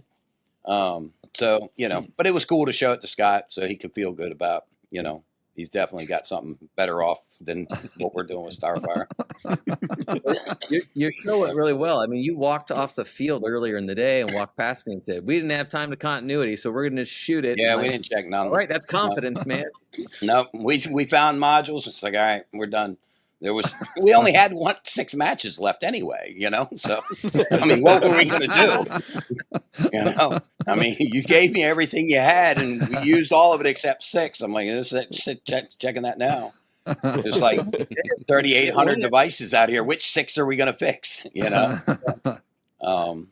But yeah, it was actually Elevate was I was kind of in a crappy mood, and I kind of gave my guys a lot of crap because I thought it was taking us a lot longer to get things done than it normally would. And then I reflected and realized that a lot of the guys hadn't shot a show like that, a lot with us. We had a couple newer people, and we actually were missing, and I won't say missing, I mean, but they weren't there, like 5 guys that normally are like interior leaders, I mean, like when we go out to a big show, I usually have at least 1, 2, or 3 of those guys with us. So I'm not, because, I can't, I can't answer every question all the way, it's a big field. And so there were moments where they're like, what are we supposed to do next, boss? And then we got the show in the air. I was like, well, it wasn't that bad. We did all right. So I had to go back and apologize to all the guys. That was very good. Yeah. So, I mean, we had some mistakes that I don't like to see, but I mean, we got a pretty, what I thought was a pretty good, prep process in place over the last, 6, 7 years. And, I'm like, how do we load a orange Comet instead of a silver Tiger Tail? Like, I mean, they're not even close. It happens. Oh no, I know. But like, no matter, you think like we've got the perfect, there's no way a mistake can get through this process. Yeah. And you're like, that's in a different case on the other side of the floor. How'd they do that? Although China has done it to us though, and we actually caught it this time. There was we had 3 cases of a certain Comet that was in the show. It was the purple with the dragon eggs, and we started loading out of the second case, and one of the guys goes, hey man, like, this isn't labeled, the part number was the same, the description was different. And I'm like, whoa, do we trust the box? Do we trust the device that has the wrong part number on it? Like, so, you do run out of those things. Last year. What's I that? had that a few years ago. Yeah, it happened. A few years ago, I had a case of slices. They were silver strobes, and in the very center of the box, it was a red strobe slice. In the case of white or silver strobes. And it's easy not to catch that. I mean, Well, we caught it, and I'm like, well, I don't have anything red scripted in here. Right. Like, well, screw it. We put it in there anyways. It was a silver strobe. Put it in the middle. Oh, it was a strobe. Yep, I've had that too. I had one. Yeah. I had one. It was silver strobe Willowtail from Raccoon, and when I shot it in the show, it was the crackling Willow Comet, which isn't even close, and it wasn't a labeling issue because it was labeled correctly, or the case and the product was labeled for what I bought, but it was crackling comets. So, right. I mean, there's literally nothing you could do in that point, which is like for SkyWars. I'm trying to test some of that beforehand from the Raccoon stuff just to verify it, but. I mean, only do what you can do. I won't say the manufacturer, but I had within the same case, they built it 3 different ways. They built it without a white line on top of it, and it was brocade underneath. Then they also built it as they should, which was the brocade, then a white. Then it was built as brocade white with purple comet going out. All in the same case. Assorted. Yeah, you had an assorted case. Well, they ran out and they grabbed whatever was in the room. I mean, that's literally what happens. I mean, or they're just chuckling and going, here, watch this. Watch this. Look at these Americans, they buy anything. Wait till you no, they don't know what's good. Wait till you put a whole crap load of blue to gold strobe mines, and they are gold strobe with blue meteors on a tower with everything, and you start shooting like 1,000 shots in the woods as the state director is standing next to you going, I think I know what you yeah, got PyroJam. because I thought it was was just from my Wizard. case. Yeah, it was No, Wizard, yeah, but Wizard. Mm-hmm. I thought it was my case that I got, and Nah, I just I threw think it it was in like the last 1,000 minute. of them. But it was really weird that I was scripting another show, and I was doing the anthem for the Summers Fest there, and I'm like, oh, cool. I'm actually going to have the right product because he has the same exact case. Because I'm thinking it was just mine that was wrong. Nope, all three of them were wrong. I wanted to do a little mine fan, but it actually turned out looking even better. It turned out being a fan and a meteor, and so I'm like, oh, well, they're wrong, but that actually looks all the same. No one will ever know. Exactly. So I was like, that actually looked better. I'm sorry. We got huge props when we had stuff bouncing back higher than the bridge across the truss. I mean, off the ground. They were like, how did you plan that? And I was like, dude, I was crapping my pants the whole time. Or like 2 years ago when you did the anthem, Donnie, at PGI, half the field was one style and the other half was a pillar style. Mm-hmm. But half the field was all the same. The other, it looked somewhat intentional. And the crazy thing is, that live, I didn't even notice it. Right? Like I didn't even notice it live until somebody said something afterwards. I was standing and next to you. I was like, "Do you it. see the right side of the field?" And he was like, "Oh, I didn't even notice that." Yeah. Yeah, because the pillar ones are on the left side, and the non-pillar ones are on the right side of the field. I'm gonna start matching like from the left and then the right, and like work in. That way, so it ends if up it's symmetrical something when they wrong, screw up. it's like the center that's messed up.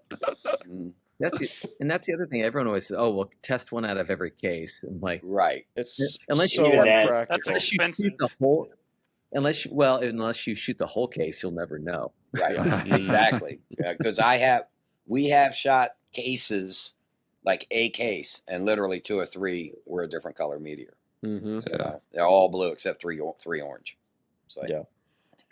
Or like I've noticed on the 20 millimeter meteors, you can get that. I'll have three different colors of them in a case of they're a case of 100, and there'll be 3 different colors in there because they just started to grab some random ones and fill the case in or something. Oh yeah. Or like at Spirit's demo, the lemon and purple go-getters were more like lime and purple. Yeah, I got those too.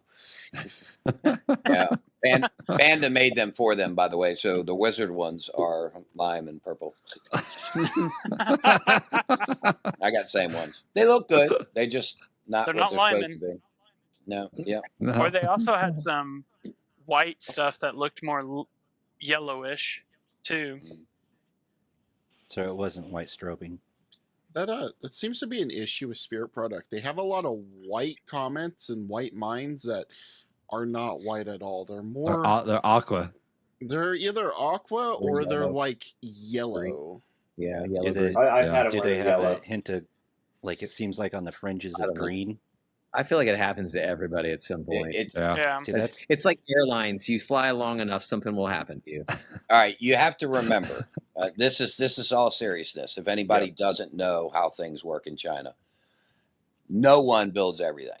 It's Correct. all bought from and sourced. It's just like when you go buy toilet paper, those 4 brands there were all made in the same manufacturing branch out in wherever the hell they made the toilet paper. And it's the same there. There's literally like three factories making comments and mines over there, and they're making them for everybody. And it just depends on which factory supplied this week. I mean, I do think there's certain manufacturers who do a better job of shopping and staying on it to make sure it's consistent. But they all get hit with it. I've had people, who you using now, or why don't you use Dominate, or why don't you? I'm like, dude, it just happens to work for us right now. Eventually they all get too big, and they can't control the quality of factories that are working for them. I mean, they're not making it all themselves. I mean, like Raccoon or Panda or whatever, they'll have a factory that makes a bulk of stuff, whether it's shells or cakes or whatever, and then they got to source the rest. I mean, there's no way possible I mean, you would need to own like the whole mountain to have, a factory big enough to make everything. So it happens. It happens to all of them. All you can do is just shoot one out of every case. Yeah, right. So I had a back shot, the middle shot. Yeah. You just hope. You just hope. I was talking to Neil from Finale Fireworks, and I had an epiphany with. I got the itch from PGI this last year, and I have a co-conspirator that keeps me interested in building and stuff like that. So I'm finally getting through all the different colors, and I finally was like, okay, so what's the more technical colors or effects? And I'm like, okay, white strobe. I was looking at it at first, and I was like, oh, I got all those ingredients. And then I started looking at it again, and I'm like, white is green. It's barium. So the white strobe, that's why it's so hard. And sometimes you see in the demos, and I'm like, some of KCAPers will know this. Is that white strobing or is it green strobing? Right. Because it's actually barium. You burn it so hot, it turns white. Right. So but you got to get it hot. Right. Yeah. And that's the thing. I mean, there's Ace used to make an item called a silver breaking glass comet, and it's not like they lost the formula. They can't get this special whatever because this factory. Well, yeah, I think it was the type of charcoal, and nobody makes. Nobody makes it anymore. Like they can't get it, so it's gone. You know what I mean? And when you're talking about different chemicals and different metals, and if this mesh is just slightly different, it's going to burn a different temperature. If this charcoal took a little longer to cook than that, it's not like making cookies, as one guy told me. Why you use that tree? You're supposed to use that tree. Right, exactly. I mean, it does. So, we joke about, the mistakes and everything else, but you got to remember these guys literally work like 5 months out of the year to build the world's fireworks, not just ours. You made it too floofy. Too floofy. I'm shocked that they get it as good as they do, because I see guys that build like a PGI, and this isn't a knock on builders, but I love how they'll sit around and they'll go, China crap. And I'm like, you built one.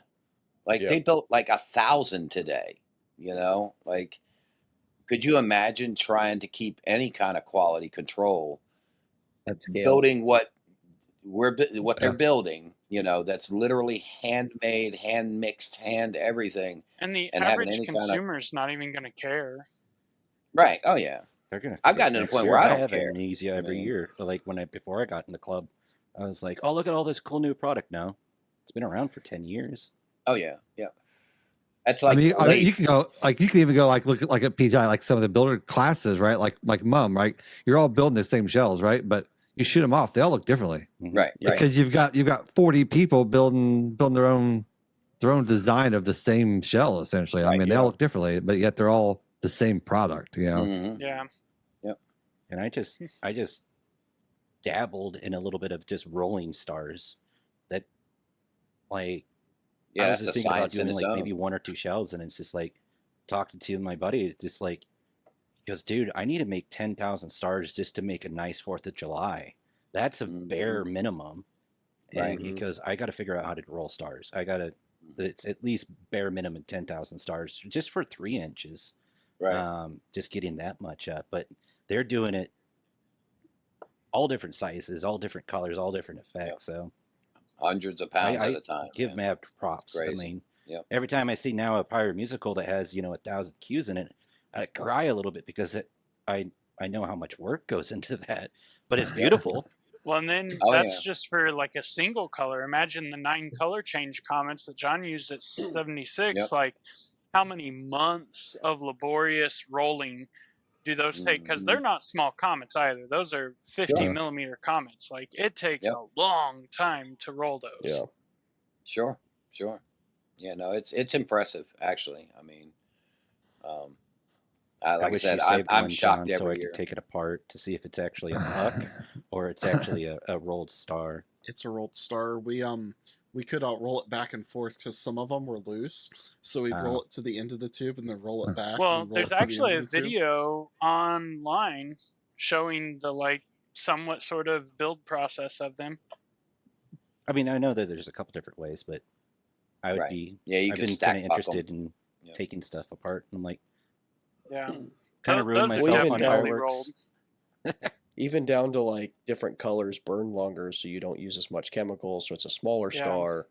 Yep. Yeah, it's, Oh yeah. And the and it's temperature too. Yeah. And it's just nuts. And a lot of it too is the quality of the chemical you're using, right? Like I noticed when we were in Valencia, their blues over there were so much more vibrant than a lot of blues you've seen. It's just the Chlorate. quality of the copper they're using there is far and beyond the copper that China sources the cheapest copper they can get, right? Like, but some of these factories in Valencia, they're sourcing like premium like copper, and their blues were just, they burned longer, they were brighter, so much more vibrant. Yeah. So Well, and they're using chlorates too. So Yeah. which I was we're gonna not say, allowed it's to like use here. So. depending on if it was built fairly recent, I would totally go if it was like a whole bunch more chlorates, because you could do that and they'll be the best blues you ever seen. But Right, can't but you transport can't use that. chlorates. Right. Yeah. Yeah, exactly. You can't use. Well, now here's the thing, though. Spain, they can ship it here, but China can't ship it here. China can't ship, and we're not supposed to have them, but yet we can have them. So, you know, There's a spicy crackle. It's like those big shells inside of kitchen cabinets, right? Dude, you know, it's funny. So I'll share this real quick. So I got an email. Oh, not an email, a phone call. Actually, she sent an email, but I was asleep. She called me at 3:15 in the morning, the other morning, and I'm like, "What's up, Christine?" It was Christine from Wizard, and she says, "Oh, good morning. We have a problem." I said, "What's the problem?" "We're loading your container, and CI and Customs just said that we can't have your 2.5-inch shells packed 10-10. No more than 72 shells per box." I said, "Well, there's 300 cases on there." Yeah, by the way, David. Yep. Pay attention. Customs has changed. CIQ was allowing some factories to pack 10-10. Others could only pack 72 per 3-inch shell. I don't know. I guess they blow up different in different parts of the country. But when it came time to load, this literally just changed last week. So fantastic. The new CIQ is no case has more than 72 shells, and they don't find out till they go to pack it, and Customs flags it, and turns it away. And she says, "Well, what we do, we'll put 1.4 Pro." No. It's 300 cases. I don't need any more 1.4 Pro. I know I can put it in my bedroom if I want to. I really don't want to. Like, we're out of room. We already have another container of 1.4 Pro. She says, "Well, what do you suggest?"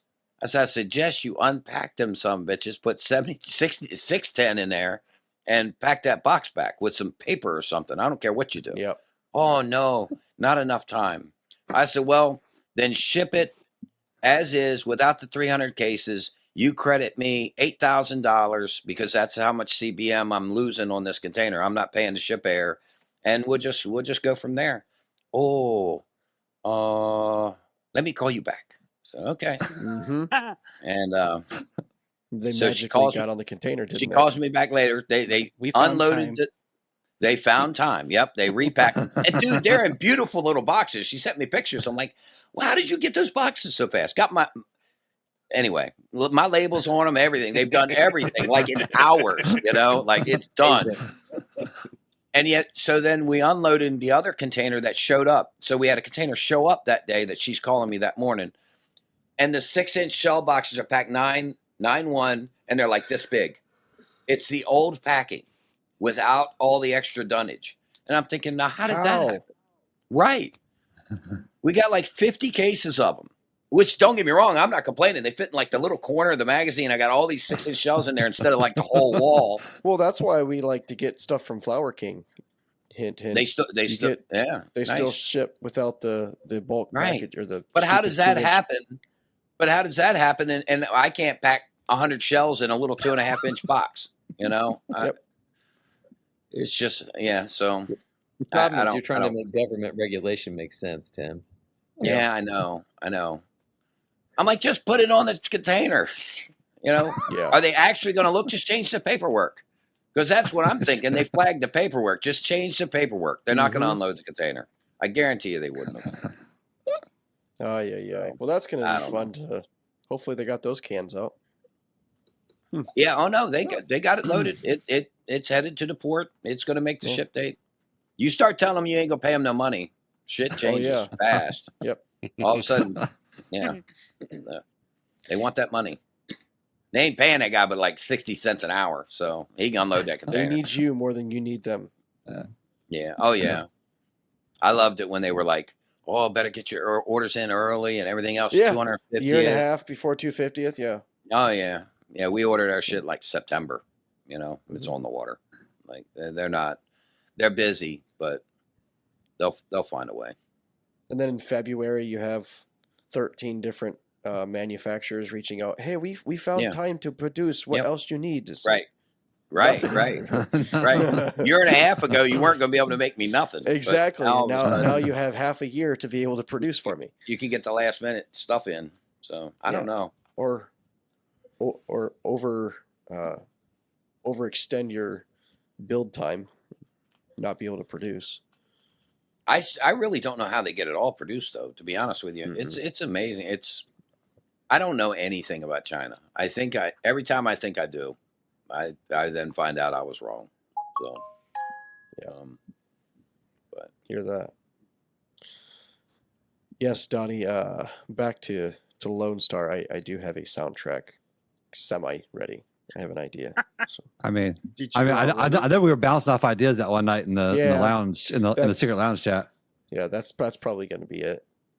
I've been listening to that for a while. There was some kid in there with us who's not here tonight. Yeah, I don't know where he's at. Yeah. Homework. That was it. Yeah, Homework. Homework. Yeah. He's missing out. Anybody else going to Lone Star? Anybody? I mean, it's 2 hours for me. I mean, so. no Jacob might be there. Hopefully. Cheater.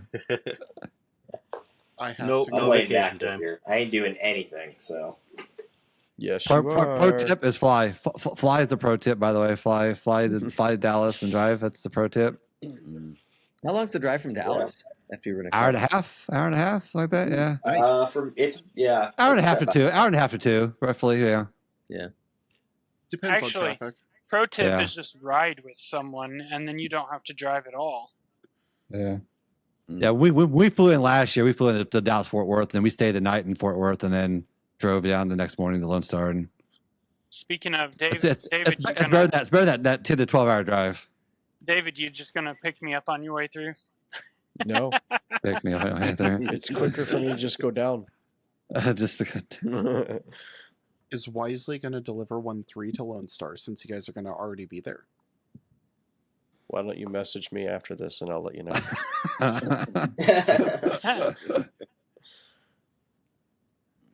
I mean, he's gonna deliver a product for the KCAP here before for them. I mean, yeah, we will. Yeah. Anybody? Yeah. Oh, that was underneath a different name. I don't know. A different name. I know it's the same David, but Is it because the truck got wrecked? Yes. That's it. Oh. We don't talk about that. No. He doesn't work there anymore. We don't talk about Fight Club. Oh my goodness. What are we talking? Wait, wrong stays in podcast. KCAP. Too Stays soon. in KCAP. Too soon. Yeah. Right. Yeah. Forever too soon. Next topic. So final five yet, or No, never turn at that light. Always go down. Always go down. Oh man. Yeah. It's been fun tonight. Yeah. yeah. Yeah. We planned this out well with Tim showing up to help kind of spark some conversation. He didn't really realize he was coming in. Yeah, I know. I didn't. No, we had something going on before this. And next thing I know, people started showing up. I'm like, oh, I guess we're over. Like, hang around. Hello? We don't talk about that yet. Surprise. We gave a heads up. He said I need 10 minutes to think about it. So an hour later, people started showing up. People started showing up. I was in then. I guess I was committed. You were committed at that point. You weren't going to bail halfway through. And then Jacob just happened to wear the perfect shirt. Yeah, he didn't even know. Well, Sean's got SkyWars on. I got Lone Star on. I mean, we got all the shows covered. Yeah. And then now you got product covered. Yeah. Yeah. Too bad they're not a sponsor. That's debatable. There we go. Yeah. Little shout out to him. Man, that guy's a cool guy. Too bad he didn't make Elevate. Michael Den. Oh, yeah. Den, yeah. Yeah. Where you at, Den? Yeah, Den. Oh man, no, I should message him. Who at Elevate got a Den Mux board though? I have one set aside for me already. So. Oh yeah. Yeah. So Mikrut, you got anything coming up? Anything big in the works outside of SkyWars? Just the normal shows. Just normal shows, normal stuff. Yep. Yeah, I picked up a pretty good size show for August. Oh. So excited about that. Is it PGI? No. No, a city hour from my house. Are you going to PGI? That's a better. No, I won't be a PGI. He's going to stay home and make money. That's what he's going to do. The way to make money is don't drive your show across the country. $1,000 in gas. Especially at Indiana prices. My word. Yeah, I don't even know how much we spent in fuel. I'm we used the Wex card thing, so I don't really know how much we spent, but I'm sure it was more than what I had figured. That's probably.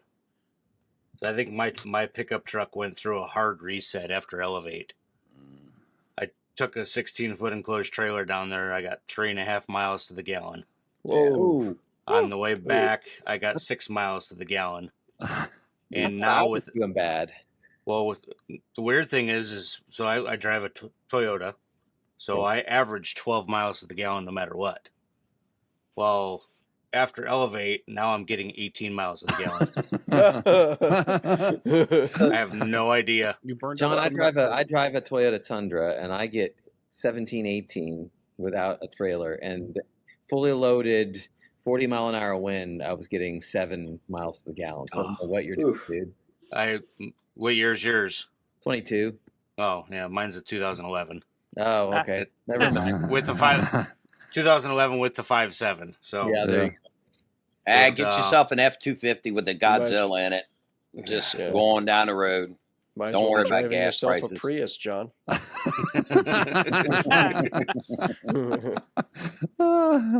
I mean, I'm glad I'm doing ProAm, so I don't got to deal with bringing out the guns you guys have to do. But I mean, I'm still have several trailers just for equipment. Oh yeah.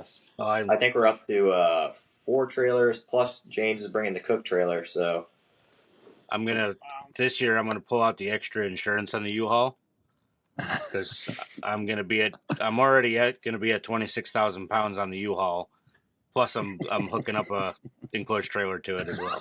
I will tell you, always get the insurance. Lone Star 2 years ago, I got in a trailer accident, and it was I went to Chris's a week before for Lone Star, start doing prep, and my buddy calls me. He's like, "Dude, I just got my second flat on the way there. I need help." So I turn around from Chris's, go over to get to him, and I make a U-turn on the road. There's a blind, it's kind of like a hill. I look both ways and I start going across, and the speed limit there is like 70, 75. Yeah, it's crazy. But no one goes that fast, they all go like 90. So I start going across, and this guy comes over the hill, and all I can do, I'm pulling the trailer, is just floor it. So I floor it, and then this guy decides to swerve and follows me into the incoming traffic lane and just keeps following me, hits my trailer, and just wrecks his truck. Somehow none of the product in my trailer, none of the racks got damaged. Everything got thrown around a little bit. But it was like the police did like one of those like mutual things where like both parties were kind of at fault. But you could see the skid marks where he like followed my trailer on the road, so that helped me out. But I currently can no longer rent from U-Haul. I always declined the insurance, and I would have needed it. I almost turned around. I was driving back Sunday night from Elevate, and my better half got me a B&B in the middle, a bit of a middle of nowhere, and it was like dark highway, and I missed the turn, and I thought, oh, I'll just turn around on the highway because it was going to be like 2 miles down and back. And as soon as I thought that, I said, nope, just be patient, go the extra 3 or 4 minutes, because as soon as I do that, someone's going to come over the hill going 90 and follow me into the other lane. Yeah. Yep. Mm-hmm. They just know. I swear, They they do. just They know. know. I've seen it happen so many times. It's like they know. It's like, oh, this guy in front of me, he's gonna do it. They just know. Yep. Well, I can tell you, Jacob, I will rent a semi and haul all those big ass racks, and you can have that 1.4 crap. Really? I mean, I Oh like the my 1.3 God. too. Don't get me wrong, but No, it's that's, just that Elevate broke me again. It'd been long, like we do one show a year for basically Cobra Con, Elevate, or whatever, where we have to use all 1.4. And God, it's an ungodly amount of work. Mm-hmm. Oh my God. I'd rather just move the racks once and just start standing upright and loading shells. Yeah, I mean, Poking when I shot cakes Lone and- Star last year, he got lucky because Chris was able to supply everything on site, Right. and including the 1.3. But like, I can't imagine with that show the logistics. If I had to shoot that show at like SkyWars or PGI, I mean, we were talking probably $4,000 in diesel in today's prices. It's just money. They got to eat too. That's all this is just money. You can make more. You can make more, Yeah, right? You just can make print more. more. You can make more. Make more money. And Make them more guys money. got them guys got to eat too. Come on. Oh, my God. Think of all the families you're feeding, man. Exactly. Oh my Well, I mean, it's goodness. always funny when you shoot a show like this because you look at the budget and you go, okay, yeah, I mean, you have a budget, and then you start adding up all the expenses and expenses and expenses, and next thing you know, you're like, wow, how did I end up, this much out of my own pocket shooting this deal? But I think a lot of people just don't quite understand that part of it. Yeah. It gets pricey quick. I think Tim's thinking the same thing. Imagine being a display company and having to budget all that. Oh yeah, yeah. Everybody's like, man, how do you afford the product? I'm like, that's easy. Like, we literally spend like $18,000 a month in like subscriptions and this payment, that payment. Freaking insurance is $12,000 a month. A month, and it's like, yeah, the product's actually not that bad. You can spend that. It's everything else, man. That just costs so much money. I feel like that's a flex sometimes when you're like, oh yeah, I shoot a lot of fireworks. And they're like, oh, you must be loaded. I'm like, no, I just have connections. I'm like, no, I'm broke. I make poor financial decisions. I mean, yeah, you make poor financial decisions. Who was it that Elevate that John was just like, nailed it. Who was it that Elevate that was like, I thought I'd save money by starting to go wholesale. No. And then I actually wound up spending more. No, you get well, then you need the firing equipment to shoot all the extra product you bought, and then you're digging your hole deeper. So. Well, and then you get more firing system. Well, now I've got to have more product to put on a bigger show. Well, crap, now I need a bigger firing system. Back and forth, back and forth. It's...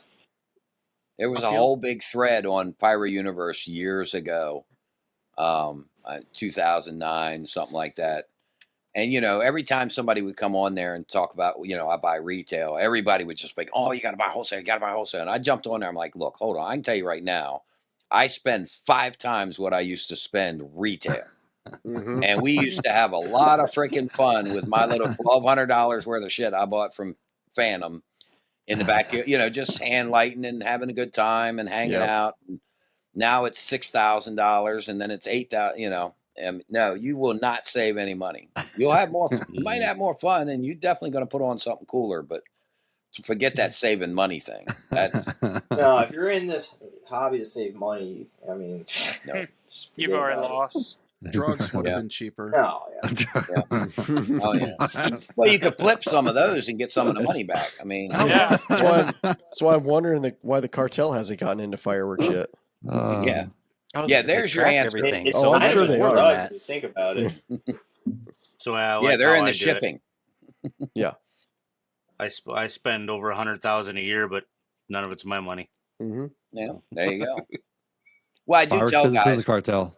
Guys are like, oh, I want to do this. I want to do that. I'm like, why don't you come shoot for me for a week, and your hobby will cost you nothing. And they're like, what do you mean? I always shoot on the 4th. I'm like, you're an idiot.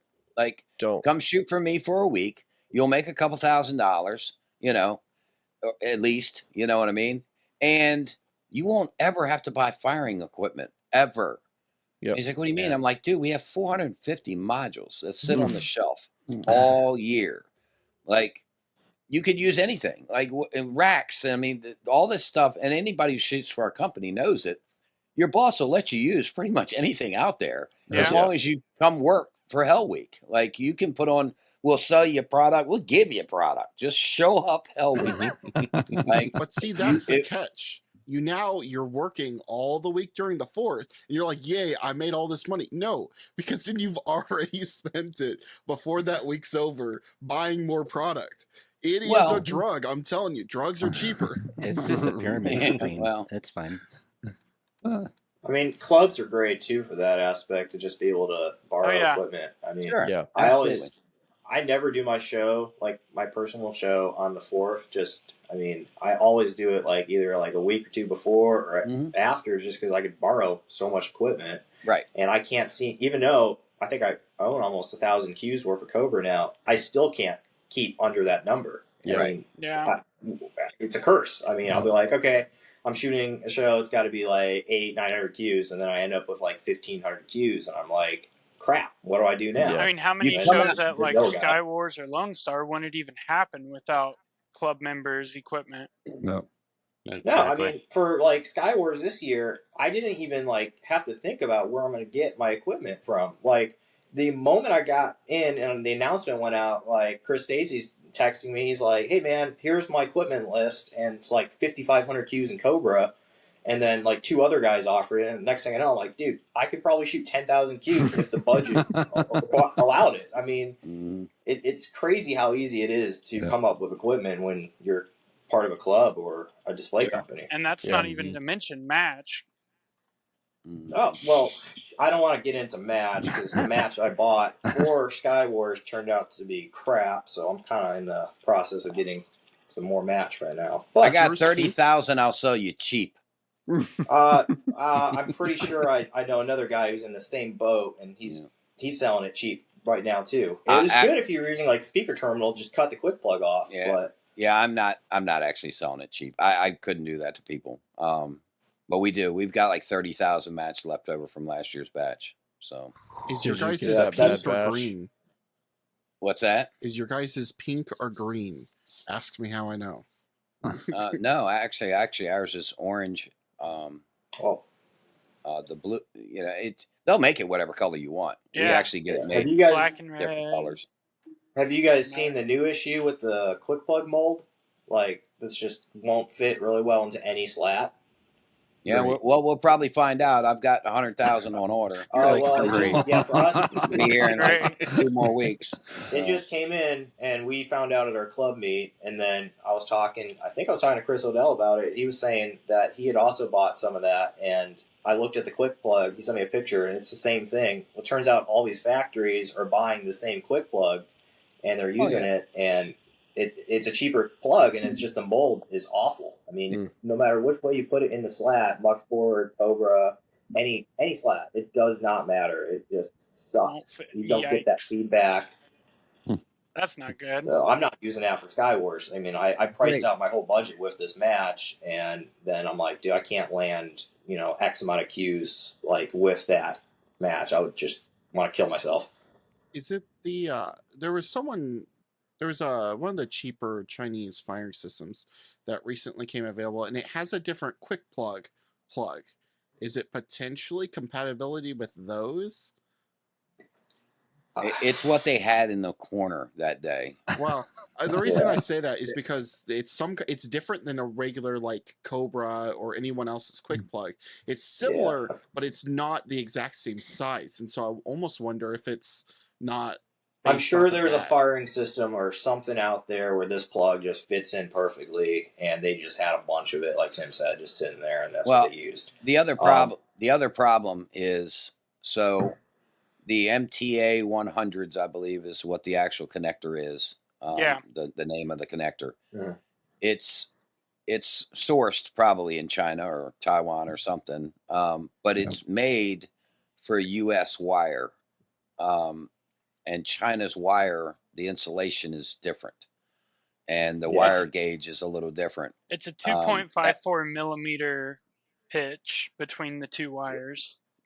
Right, and the China wire isn't the same.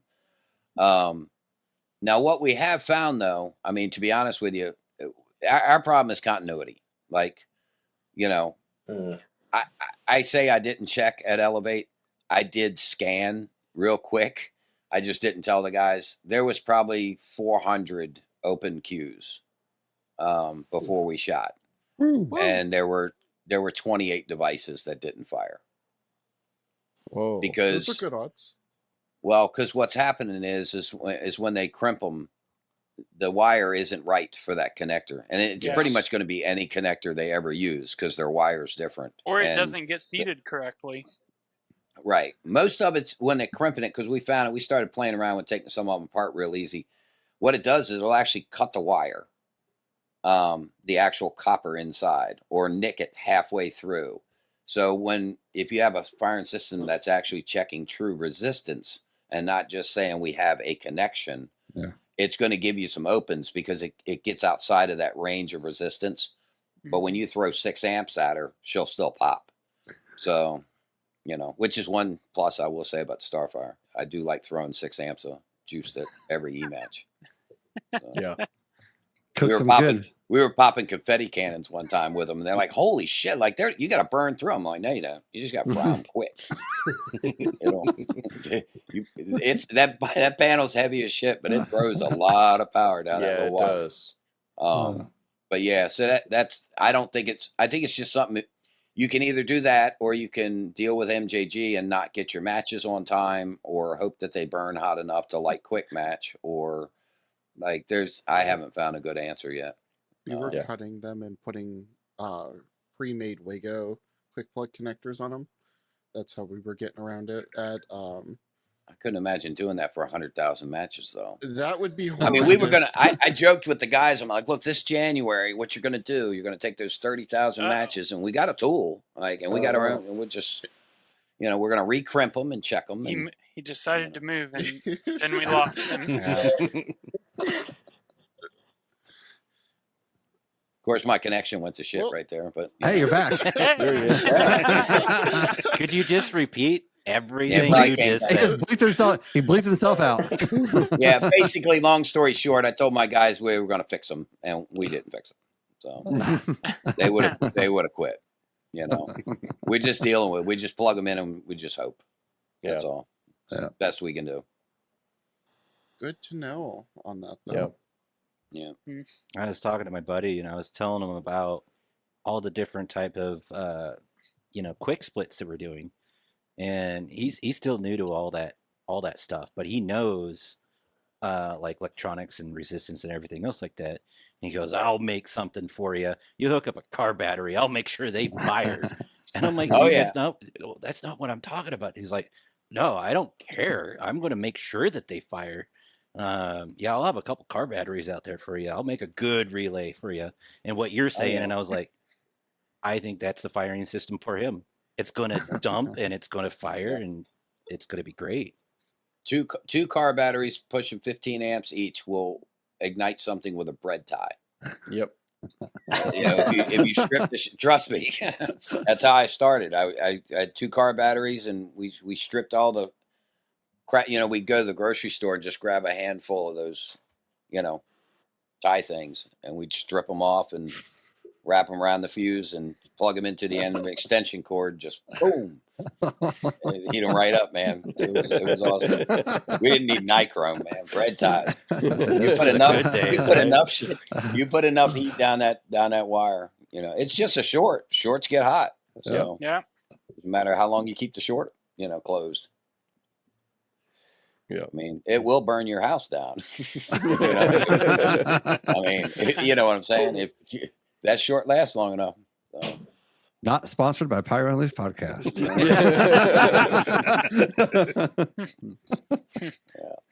You too? Donnie and David, are you guys going to put up the whole? This is for entertainment purposes only. It might have to be tonight. Might have to We do edit not this one condone a anything lot. that has been spoken. Yeah. Oh, we're all joking, but I'm pretty sure those old Delco firing Uh-huh. systems, you could hook 4 batteries to them. You know, and she would throw 48 volts at 15 amps. They'd pop 250 matches at a time for a club. You know, Dude, that'd be fire kind of things cool. are- You get two shows at the same time. Yeah. You Fire can actually tech- see it go down the field. Pretty sure fire tech can do that too. Just hook up a whole bunch of batteries in series. Just Right. Boom. We've tested with 20 volts, and 20 volts will for sure do 40 matches at once, which is Wow. absurd. Well, Yeah, I you, mean, you did that, John, right? Yeah, all of a sudden I just see these drill batteries, like a clutch of them at his show, and I'm like, I'm not even going to ask. You know what you're doing. Not sponsored by DeWalt. Yeah, right. Not sponsored by Pyro Unleashed. Hey everyone, when you think solid fireworks, what brand pops into your head? For a lot of Pyro fans and shops, it is Winda. Pyro fans love us because our stuff just works. Retailers love us because customers keep coming back asking, hey, you got more of that Winda? And honestly, we get why they know what works. You will see why when these roll across your screen. For decades, Winda has maintained the same standard. Bright brakes, clean timing, and dependable safety. If you're curious, don't sit on it. Go see why people keep choosing Winda year after year. Check out the full lineup at www.pandafireworks.com. Winda Fireworks, the most reliable fireworks brand. Oh man! All right, guys. Well, Yeah, ready to hit the final 5? I guess yeah. So it's about Tim's been through the final 5 once, so we'll give him else Yep. a chance to go through, I guess. And all right, so we haven't done this in a while, so I've been a little I had to look him up again because Yeah, I'm I like, did man, too. well, so it's been like 2 months. Yeah. First question: the bucket list event that you have not yet attended.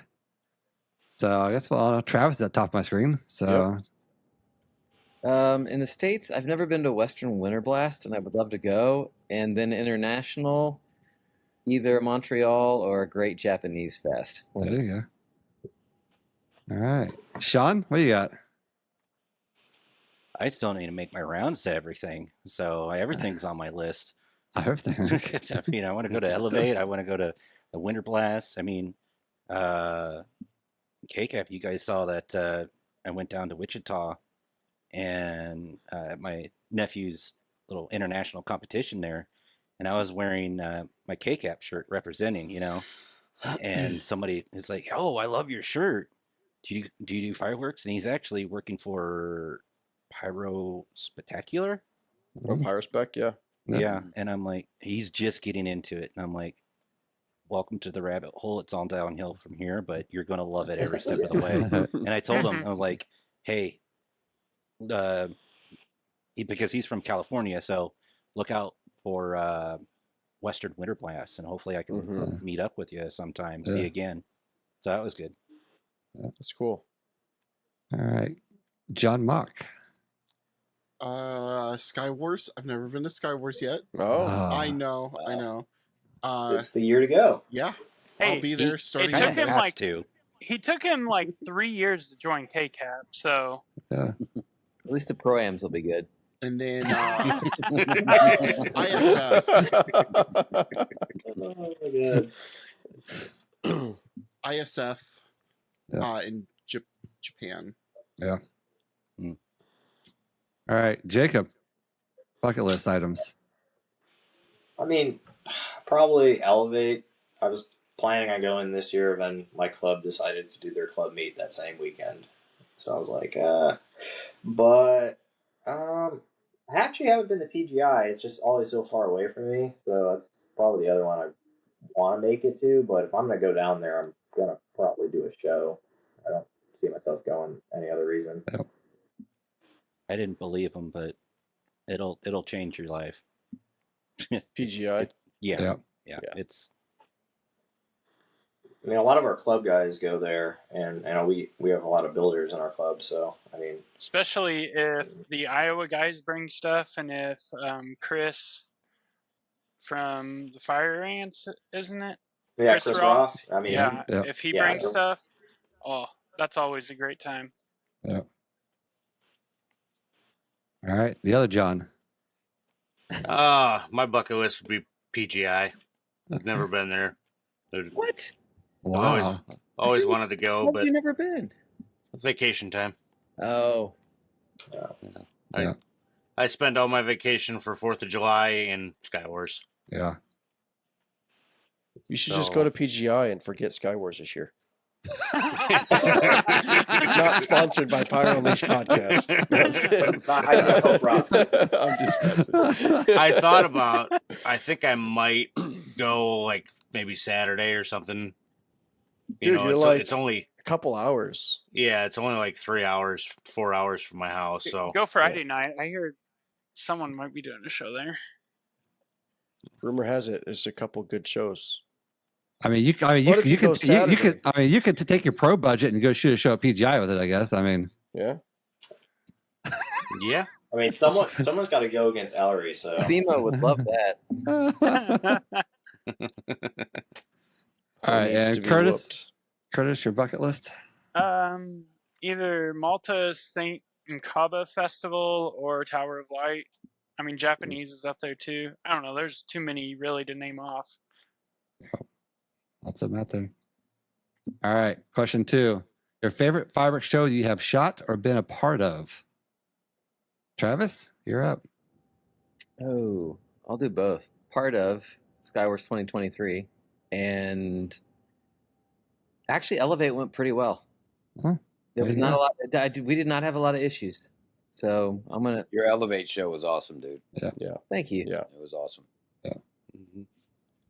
All right, Sean. Oh,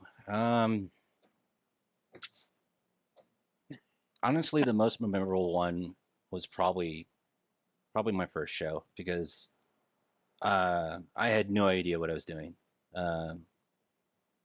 But with the club aspect, I can't say enough of how awesome it is being part of a club. Like, I felt bad not doing.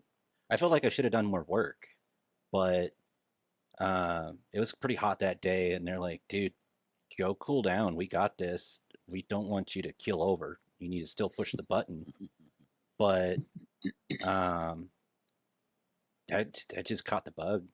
You guys know the rest. Well, KCAP at least. But yeah, that would be the best. But everything's awesome. Yeah. All right, John.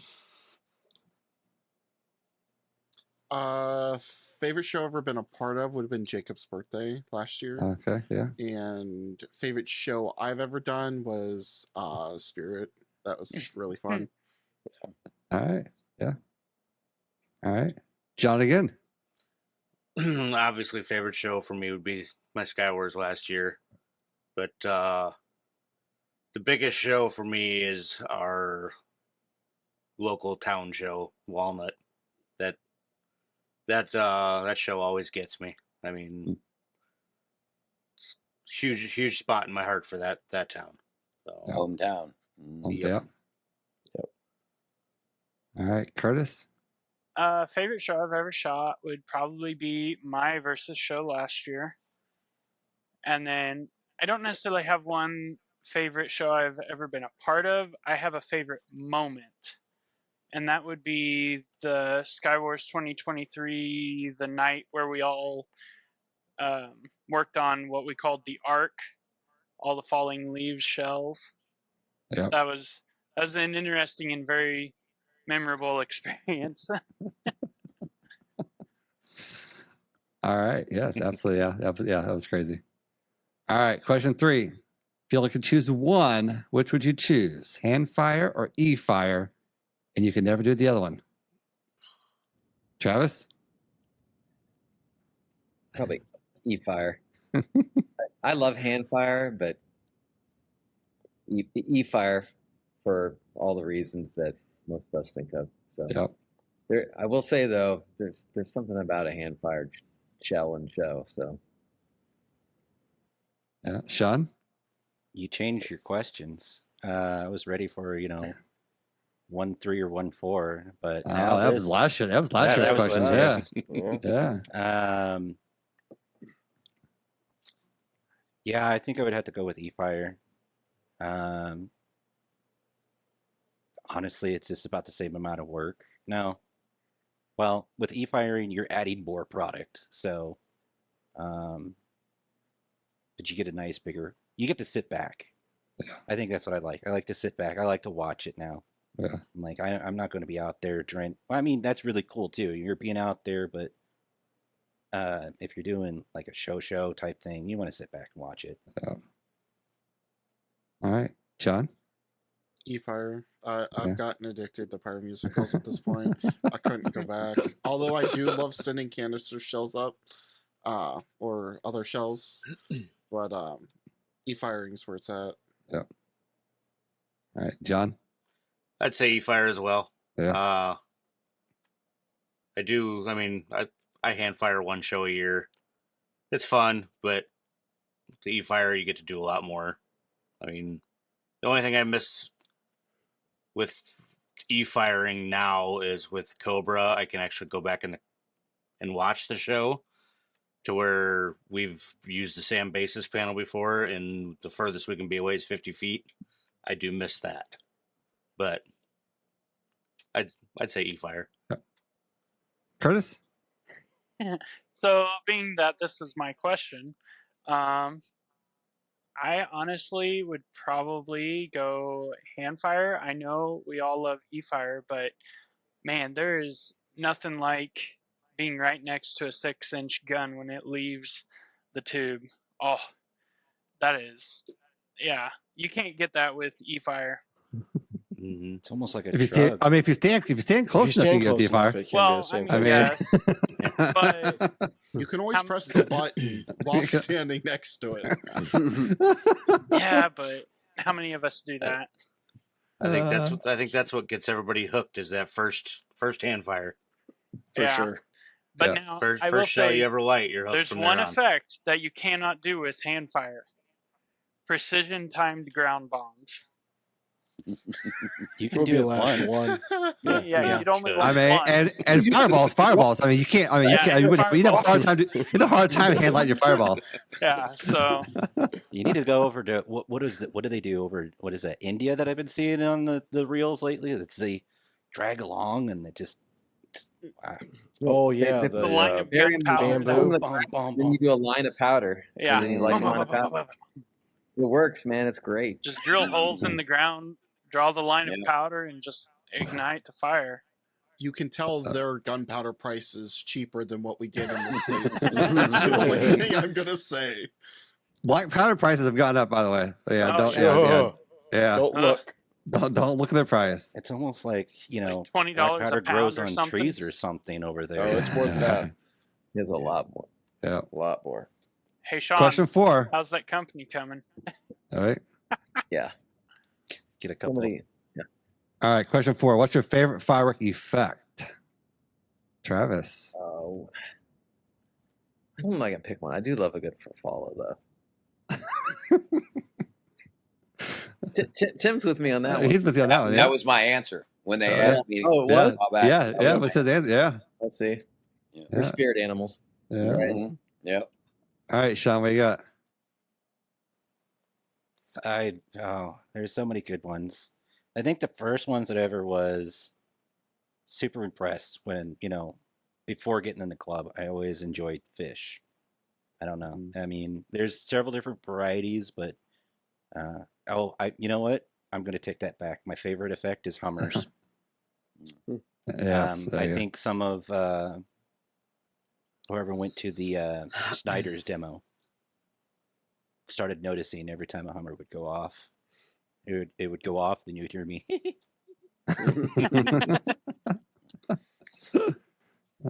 All right, John, favorite effect. Multi-breaking crosssets.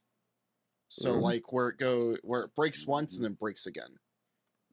And I think you can do. I think I've seen up to 4 breaks on some of those custom shells. If you find some, let me know. Sure. Give me another looking year. for those lightning shells. Yeah, if you got some of those too, let me know. Yeah. In case it's the Yeah, back thin ones. I haven't started scripting yet for SkyWars, so I can still incorporate some of that stuff. All right, John, favorite effect? Oh, I absolutely love Crackle. Said no one ever. I'd have to say Ghost. Okay. It's a fairly new one. Yeah. That's come a long ways. Yeah. Any Curtis? specific color on My- Ghost or Okay. just Ghost? I mean, they're coming out with so many new ones now. Yeah. Like orange to blue to purple, and yeah. Yeah, you seen some of the pillar binds this last weekend and fell in love, didn't you? Yeah. As long as as long as they're complementary colors, right, Travis? Yeah. Or triadic. I almost typed that in the chat, but a good ghost effect needs contrast. And if it's too subtle, you're like, wait, what was that? Mhm. So, like, as cool as it might be to say, let's do a dark blue to dark purple, like, you could miss that kind of thing. So, it's like, Yellow to I'd like orange to, to I red. like to see a blue to an orange, for example. It's great. Yeah. All right, Curtis, favorite effect. My favorite effect is a strobing willow star. And yeah, they're just gorgeous. I love strobing willows. Is that a white Does it- strobing willow? I was going to White, say, gold, red, green. green, blue, Doesn't if matter. anyone would ever make it. I mean, Yeah, if you find that blue, I mean, If you find blue, Yeah. you'll be a multi-billionaire. give me a year. all right. Then our favorite question, everybody's favorite question. Question 5: does pineapple belong on your pizza? Travis? If I'm in Italy, no, it's going to be assassinated. But if I'm at home, I'll do it because my son wants it. All right, Sean? There's going to be a lot of people. Like, I was thinking at the beginning of this podcast, I was like, need a counter of like, who is that guy? You know. But I'll probably get angst now, and I won't exist after this. But I grew up. My dad always ordered Canadian bacon and pineapple, so it is a staple in our family. Yeah. So yeah, It is a staple of our family. All right, John. Welcome, young Padawan. Is it a dessert pizza or no? It's just pizza. Food. It's just pizza. Dessert pizza, it's fine. Regular pizza, eh. Okay. All right, John. Ham, pineapple, and chicken all the way. All right, there we go. Wow. I see. Curtis is upset right now. Curtis is having a meltdown. Yeah, Curtis is having a meltdown now. pineapple All right, does Curtis. not belong on pizza. Come on, Jeff Mueller, you're with me here. Spirit animal, no pineapple. Actually, man. here's a weird one for you. Do strawberries belong on pizza? Can you kick people off of this? Okay. No. Can we turn his mic off? We've Can we turn his recorded mic too off? long. There is a new food. That's better.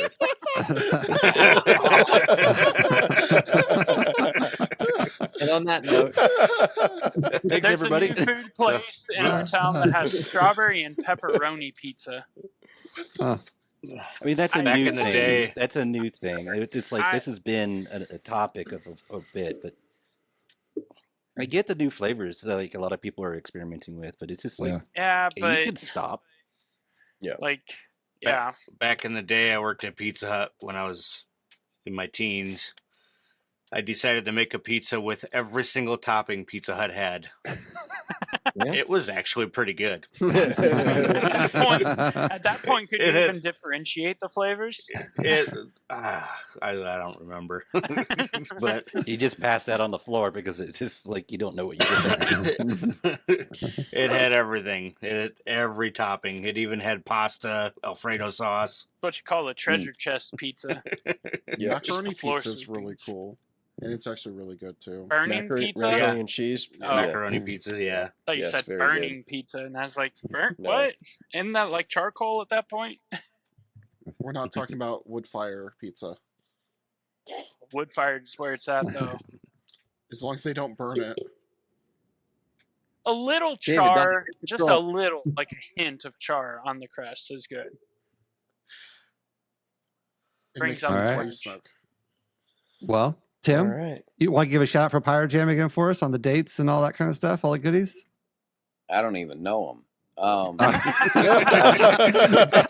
we go. Best call of the night. Don't even know the days. We don't even know them. And it's very, very soon. August 8th and 9th or something like that. Yeah, August 8th night. Yeah. There you go. Same time as PGI, pretty much. Yeah.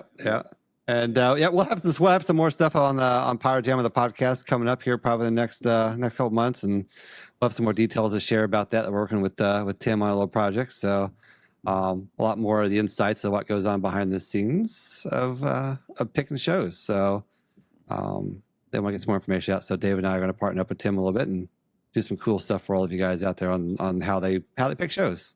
Yep, that's an incredible amount of work. Yeah.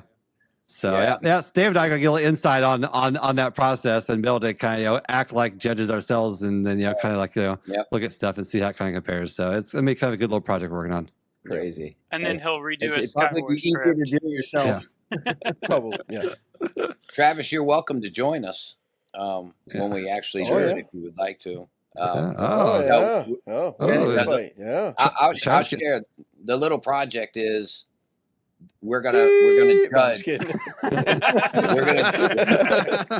We randomly picked 3 of the entries from this year. Now that I'm done judging, we randomly picked 3 of them, and we're going to critique them and judge them on the podcast. That's And awesome. If you would like to join, I would love to have you.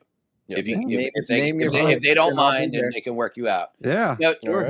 You have a way. If they're up for it, I'll do it. Well, we'll add Travis on that chain then. Yeah. Yep.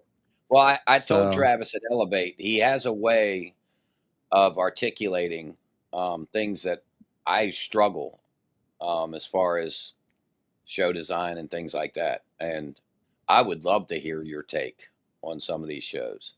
And if you do good enough, we'll ask you to judge next year.